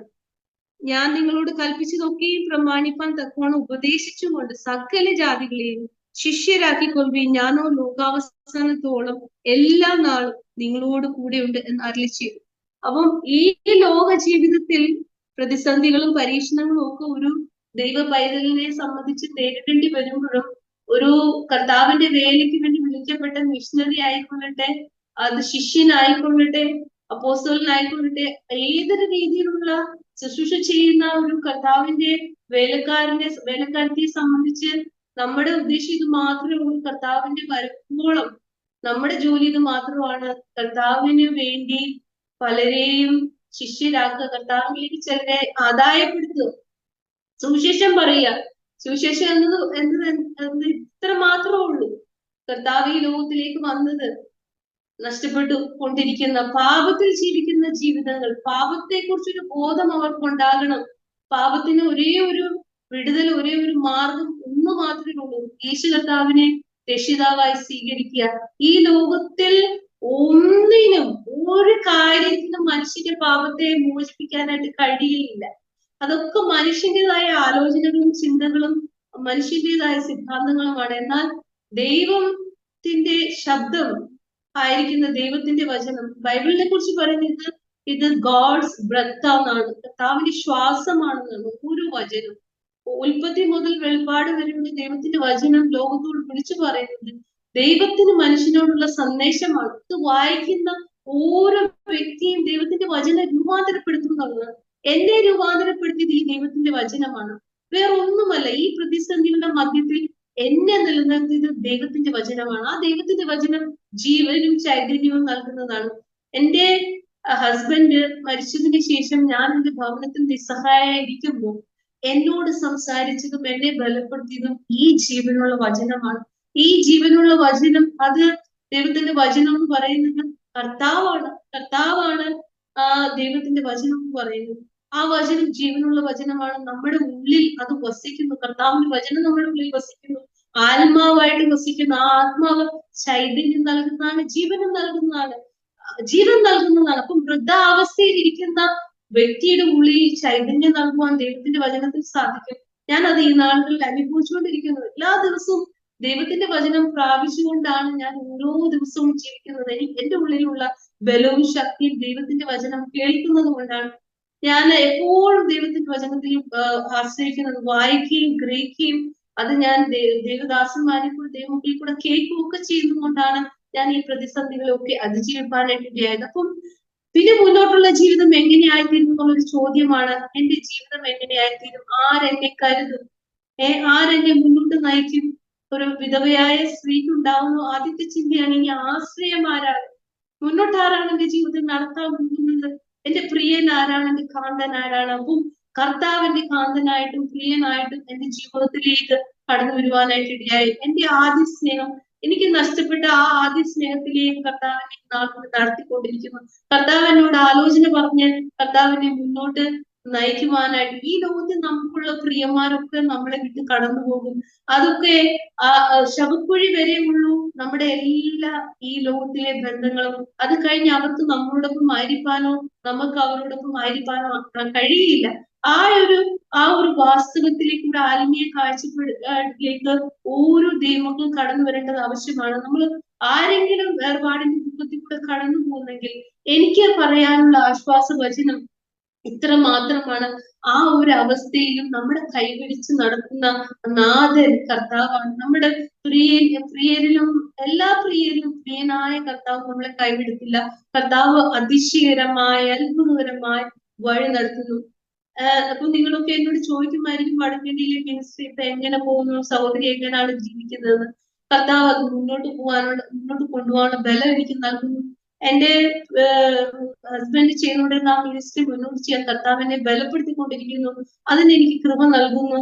ഞാൻ അവിടെയുള്ള മിനിസ്ട്രി ചെയ്തുകൊണ്ടിരിക്കുന്ന കർത്താവിന്റെ ദാസന്മാരെ, അവരുടെ മിനിസ്റ്റർമാരോട് അവരെ വിളിച്ച് സംസാരിക്കാനും അവിടുത്തെ മിനിസ്ട്രി കാര്യങ്ങള് മുന്നോട്ട് കൊണ്ടുപോകാനും കർത്താവിനെ സഹായിച്ചുകൊണ്ടിരിക്കുന്നു. ഞാൻ പ്രാർത്ഥിച്ച് ഇവിടെ ഇരുന്ന് പ്രാർത്ഥിച്ചുകൊണ്ട് ആ കാര്യങ്ങളൊക്കെ കോർഡിനേറ്റ് ചെയ്യാനായിട്ട് ഇന്ന് വരെ കർത്താവിനെ സഹായിച്ചുകൊണ്ടിരിക്കുന്നു. നാളത്തെ കുറിച്ച് എനിക്കൊരു നിശ്ചയമില്ല, എന്നാൽ ഇന്ന് വരെ കർത്താവിനെ അതിശയകരമായി നടത്തുന്നു.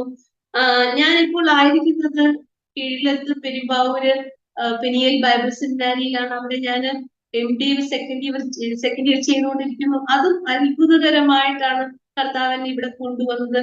ഞാൻ ഭവനത്തിലായിരിക്കുന്ന സമയത്ത് എന്റെ മുന്നിൽ ഒരു ഓപ്ഷനും ഇല്ല. ഞാൻ എന്താ ചെയ്യേണ്ടത് കർത്താവെ? ഞാൻ ഏകയായി ഇങ്ങനെ ഇരിക്കുമ്പോൾ മടുത്തു പോകാൻ ഇടയാവല്ലേ അപ്പ? എനിക്ക് വേണ്ടി വഴികളെ തുറക്കണേന്ന് ഞാൻ പ്രാർത്ഥിച്ചു. അപ്പം എനിക്ക് ബൈബിൾ കോളേജിൽ ഒന്നും പോയി അത് ഫീസ് കൊടുത്തൊന്നും പഠിക്കാനുള്ള ഒരു സാഹചര്യമില്ല. എനിക്കൊരു ഇൻകം ഇല്ല. ഞാൻ എന്ത് ചെയ്യേണ്ടതെന്ന് ഞാൻ മുന്നിൽ ഇങ്ങനെ പ്രാർത്ഥിച്ചുകൊണ്ടിരിക്കുമ്പോൾ എന്നെ ഇങ്ങനെ ഒരു ഓഫർ എന്റെ മുന്നിലേക്ക് കടന്നു വരുവാനിടയായി. ഇവിടെ ആയിരിക്കുന്നതിന്റെ പിന്നിലെ അതോറിറ്റിയിലായിരിക്കുന്നവർക്ക് എന്നോട് വളരെ കൺസേൺ ആയിട്ട് ഇടപെടുവാനും, ഞാൻ ഇവിടെ കടന്നു വന്ന ഒരു സ്റ്റുഡന്റുമായും വാർഡനായിട്ടും ഞാൻ ഇവിടെ ആയിരിക്കാൻ ഇടയാകുന്നു. എന്റെ മുന്നിൽ ചലഞ്ചസിനൊന്നും കുറവില്ല. ഇപ്പോഴും എന്റെ മുന്നിൽ ചലഞ്ചസുകളൊക്കെ ഞാൻ നേരിടുന്നു. എന്നാൽ എനിക്ക് കൂട്ടായി കർത്താവുണ്ട്. കർത്താവ് എന്നെ ബലത്തോടെ ധൈര്യത്തോടെ ഞാൻ നടത്തുന്നു. ഞാൻ കണ്ണുനീരൊക്കെ നിങ്ങളുടെ മുന്നിൽ ഒഴിക്കാനായിട്ട് ഇടയായി. ഞാൻ കടന്നുപോയ കഴിഞ്ഞ കാലങ്ങൾ ഓർക്കുമ്പോൾ ഞാൻ കരയുന്നുണ്ടെങ്കിലും പക്ഷെ കർത്താവ് എന്നെ കഴിഞ്ഞ നാളുകളിലേക്കാളും ബലത്തോടെ നടത്തുന്നു. ഇപ്പൊ ഞാൻ നിങ്ങളുടെ മുന്നിൽ വളരെ ശക്തിയായിട്ടൊക്കെ ഇരിക്കുന്നു. എന്നാൽ എനിക്ക് ഒറ്റയ്ക്ക് ഒന്ന് യാത്ര ചെയ്യാനോ ഒരാളുടെ സഹായം എന്റെ അച്ഛനെ കൂടാതെ ജീവിക്കാൻ കഴിയാതിരുന്ന ഒരു സമയം എന്റെ ജീവിതത്തിലുണ്ടായിരുന്നു. എന്നാൽ അതിനൊക്കെ കർത്താവിനെ പുറത്തു കൊണ്ടുവന്നു. കർത്താവിനെ ശക്തിയോടെ ഒരു ക്രിസ്തീയ ഒരു ക്രിസ്തീയ വിശ്വാസത്തിൽ ജീവിക്കുന്ന ഒരു ദൈവമേ സംബന്ധിച്ച് അവർ പറഞ്ഞ സാക്ഷ്യം ഇതാണ്: തീച്ചൂളയിൽ കൂടെ കടന്നു പോയാലും അതെ പെരുവെള്ളത്തിന് പോലും നമ്മളെ മുക്കുവാൻ കഴിയില്ല. തീച്ചൂളയിൽ പോലും ഇറങ്ങി വരുന്ന ഒരു ദൈവത്തിന്റെ സാന്നിധ്യമുണ്ട്. ഞാൻ തീച്ചൂളയിൽ കൂടെ കടന്നു പോയപ്പോൾ ഞാൻ വെന്തുപോയില്ല. എന്നാൽ അവിടെ ആ കർത്താവിന്റെ സാന്നിധ്യം ഇറങ്ങി വരികയും കർത്താവിനെ അവിടെ പ്രൊട്ടക്ട് ചെയ്യുകയും ഒക്കെ ചെയ്തു. ഇനി ഞാൻ നിങ്ങളുടെ മുന്നിൽ വേറൊരു കാര്യം കൂടെ പറയുവാനായിട്ട് ആഗ്രഹിക്കുന്നു.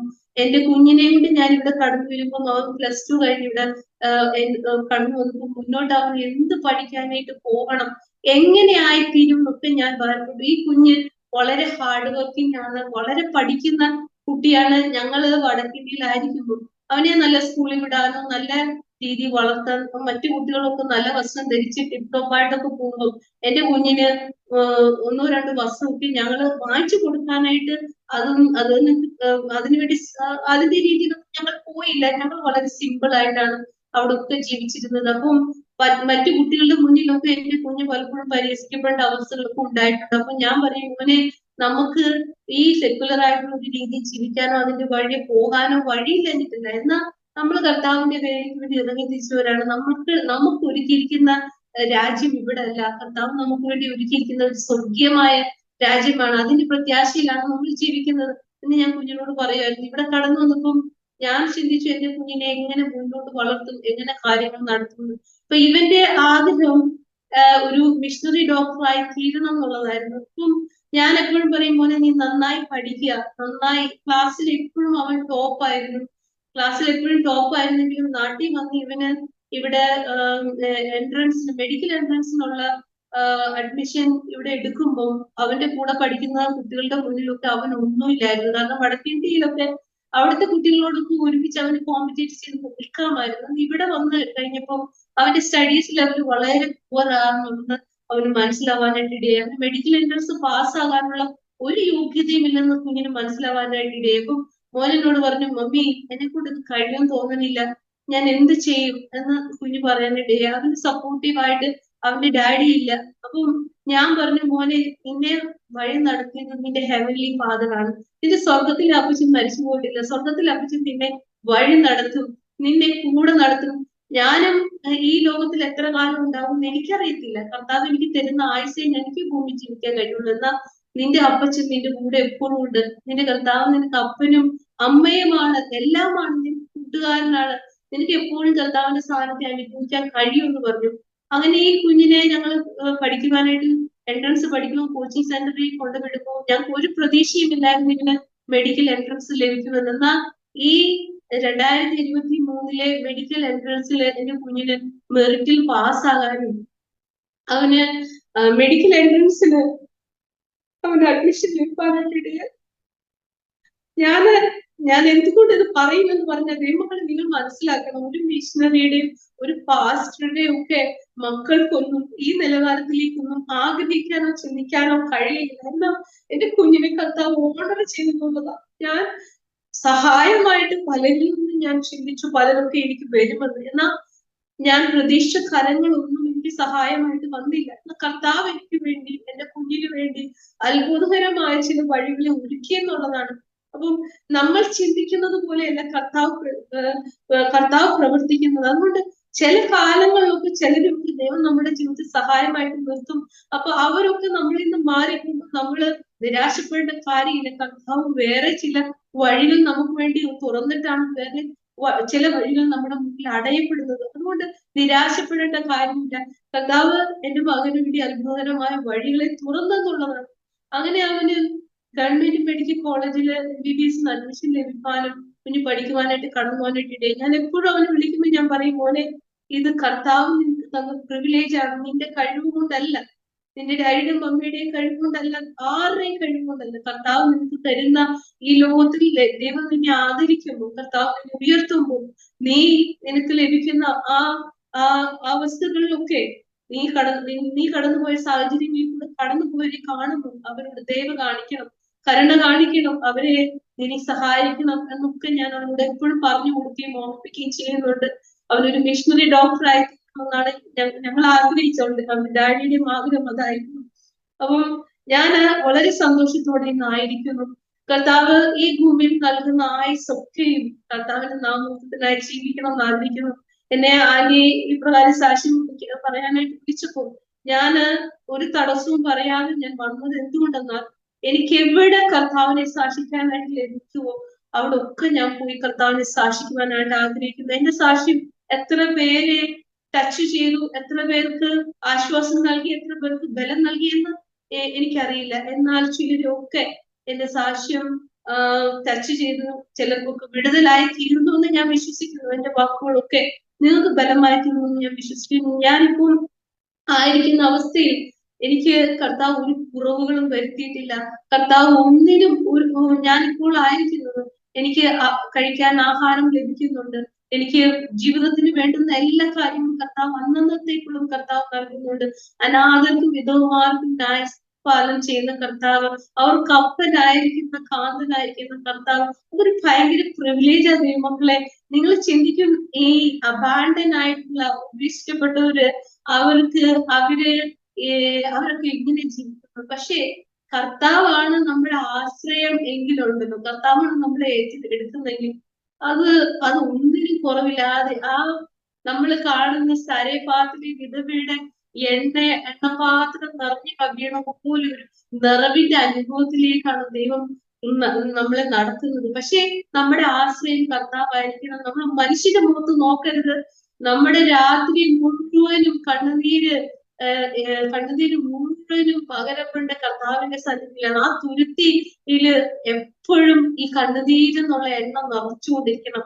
അത് എപ്പോഴും, അത് ഒട്ടും ലജ്ജയില്ലാതെ കുറവില്ലാതെ നമ്മൾ പകർന്നുകൊണ്ടിരിക്കണം. അതാണ് ഞാൻ അനുഭവിക്കുന്ന എല്ലാ നന്മകളുടെ ഈ പ്രതികൂലങ്ങളുടെ മധ്യയിലും നിലനിൽക്കാൻ സാധിക്കുന്നത്. ഒറ്റ ഒരു കാര്യം മാത്രമേ, ഞാൻ ഇന്ന് വരെയും എന്റെ ആവശ്യങ്ങളുമായി ഒരു മനുഷ്യന്റെ മുഖത്ത് നോക്കുവാൻ ഇടയാകാതെ വേണം എന്റെ കർത്താവിന്റെ സന്നിധി ഞാൻ എന്റെ കണ്ണുനീരിനെ പകരുന്നതുകൊണ്ട് ഇന്ന് വരെയും കർത്താവിനെ ശ്രേഷ്ഠമായി നടത്തുന്നു. എന്റെ മാതാപിതാക്കളും സഹോദരങ്ങളും ഒക്കെ ദൈവസഭയും ഒക്കെ എനിക്ക് വേണ്ടി പ്രാർത്ഥിക്കുകയും എനിക്ക് കൈത്താങ്ങൽ നൽകുകയും ചെയ്തുകൊണ്ടിരിക്കുന്നു. അവരെയും ഞാൻ ഈ സമയത്ത് നന്ദിയോടെ ഓർക്കുന്നു. എല്ലാറ്റിനും സകല മാനബോധവും ഞാൻ കർത്താവിന് നൽകുന്നു. മുന്നോട്ടുള്ള ആയുസ് മുഴുവനും കർത്താവിന്റെ വേല ചെയ്യാനായിട്ടാണ് ഞാൻ ആഗ്രഹിക്കുന്നത്. കർത്താവിനെ ഉയർത്തണം. കർത്താവിന്റെ വരവ് താമസമെങ്കിൽ ചിലരെ കർത്താവിന് വേണ്ടി ആദായപ്പെടുത്തണം.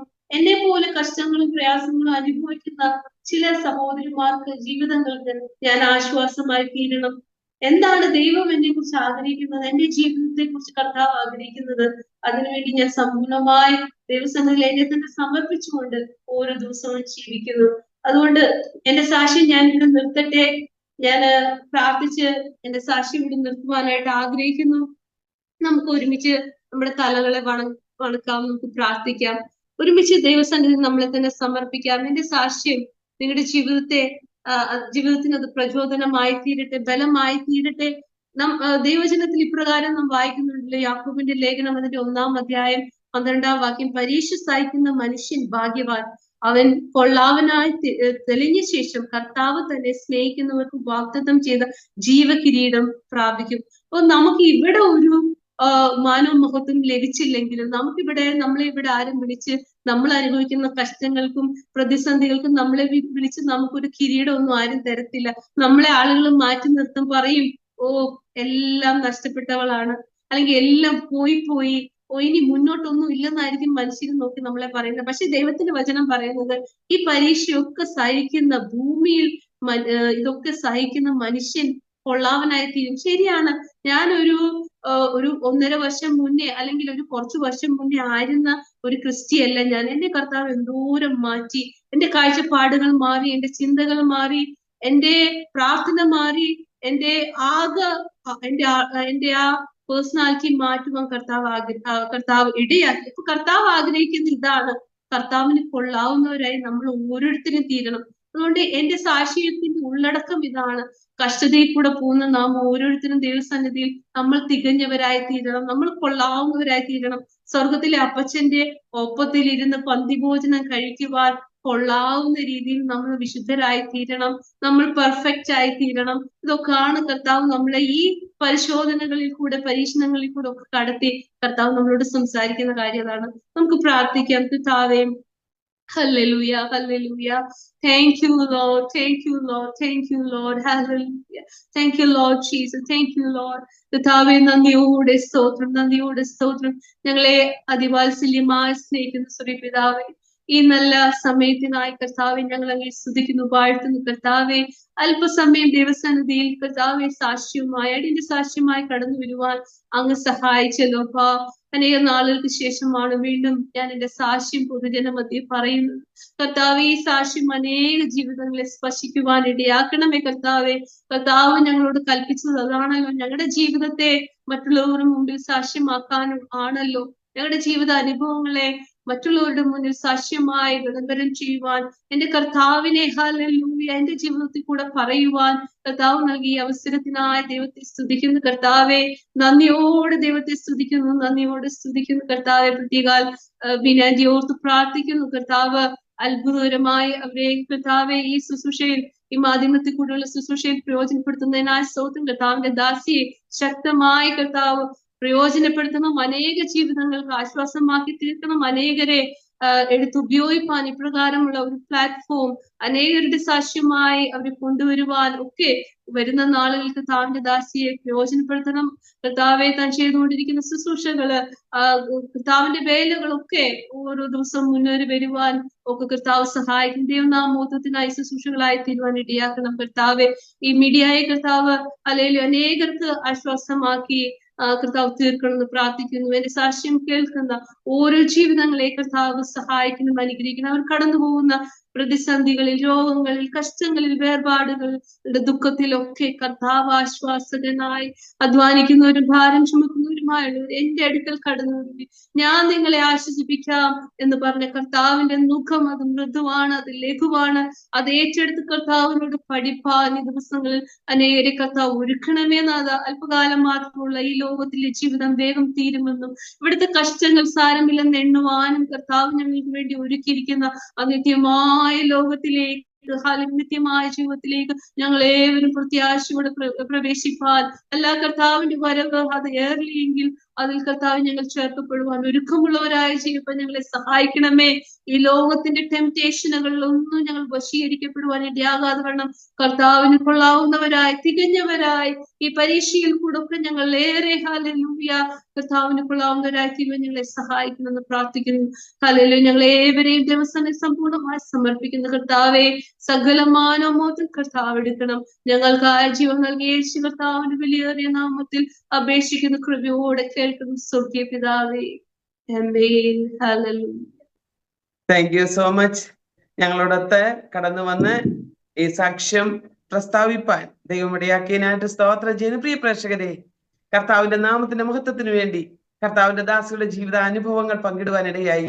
നിങ്ങൾ കേട്ടല്ലോ, ആമേൻ. തുടക്കം മുതൽ ഒടുക്കം വരെ സ്കിപ്പ് ചെയ്യാതെ നിങ്ങൾ ഈ സാക്ഷ്യം കേൾക്കുകയും നിങ്ങൾക്ക് ഈ സാക്ഷ്യം അനുഗ്രഹമായി മാറിയെങ്കിൽ നിങ്ങളുടെ പ്രിയപ്പെട്ടവരിലേക്കൊക്കെ നിങ്ങളൊന്ന് ഷെയർ ചെയ്ത് കൊടുക്കുകയും ചെയ്യണമെന്ന് ദൈവനാമത്തിൽ ഞാൻ നിങ്ങളോട് റിക്വസ്റ്റ് ചെയ്യുന്നു. മാത്രമല്ല, നമ്മൾ ഈ സാക്ഷ്യങ്ങൾ കേട്ടുവിട്ടു പോകുക മാത്രമല്ല, നമ്മുടെ സാക്ഷ്യ കൂടാരത്തിലേക്ക് കടന്നു വന്ന് സാക്ഷ്യം പറയുന്ന ഓരോ പ്രിയപ്പെട്ടവരെയും നിങ്ങൾ ഓർത്ത് പ്രാർത്ഥിക്കണമേ എന്ന് ഞാൻ തുടർമാനമായിട്ട് പറയുന്നുണ്ട്.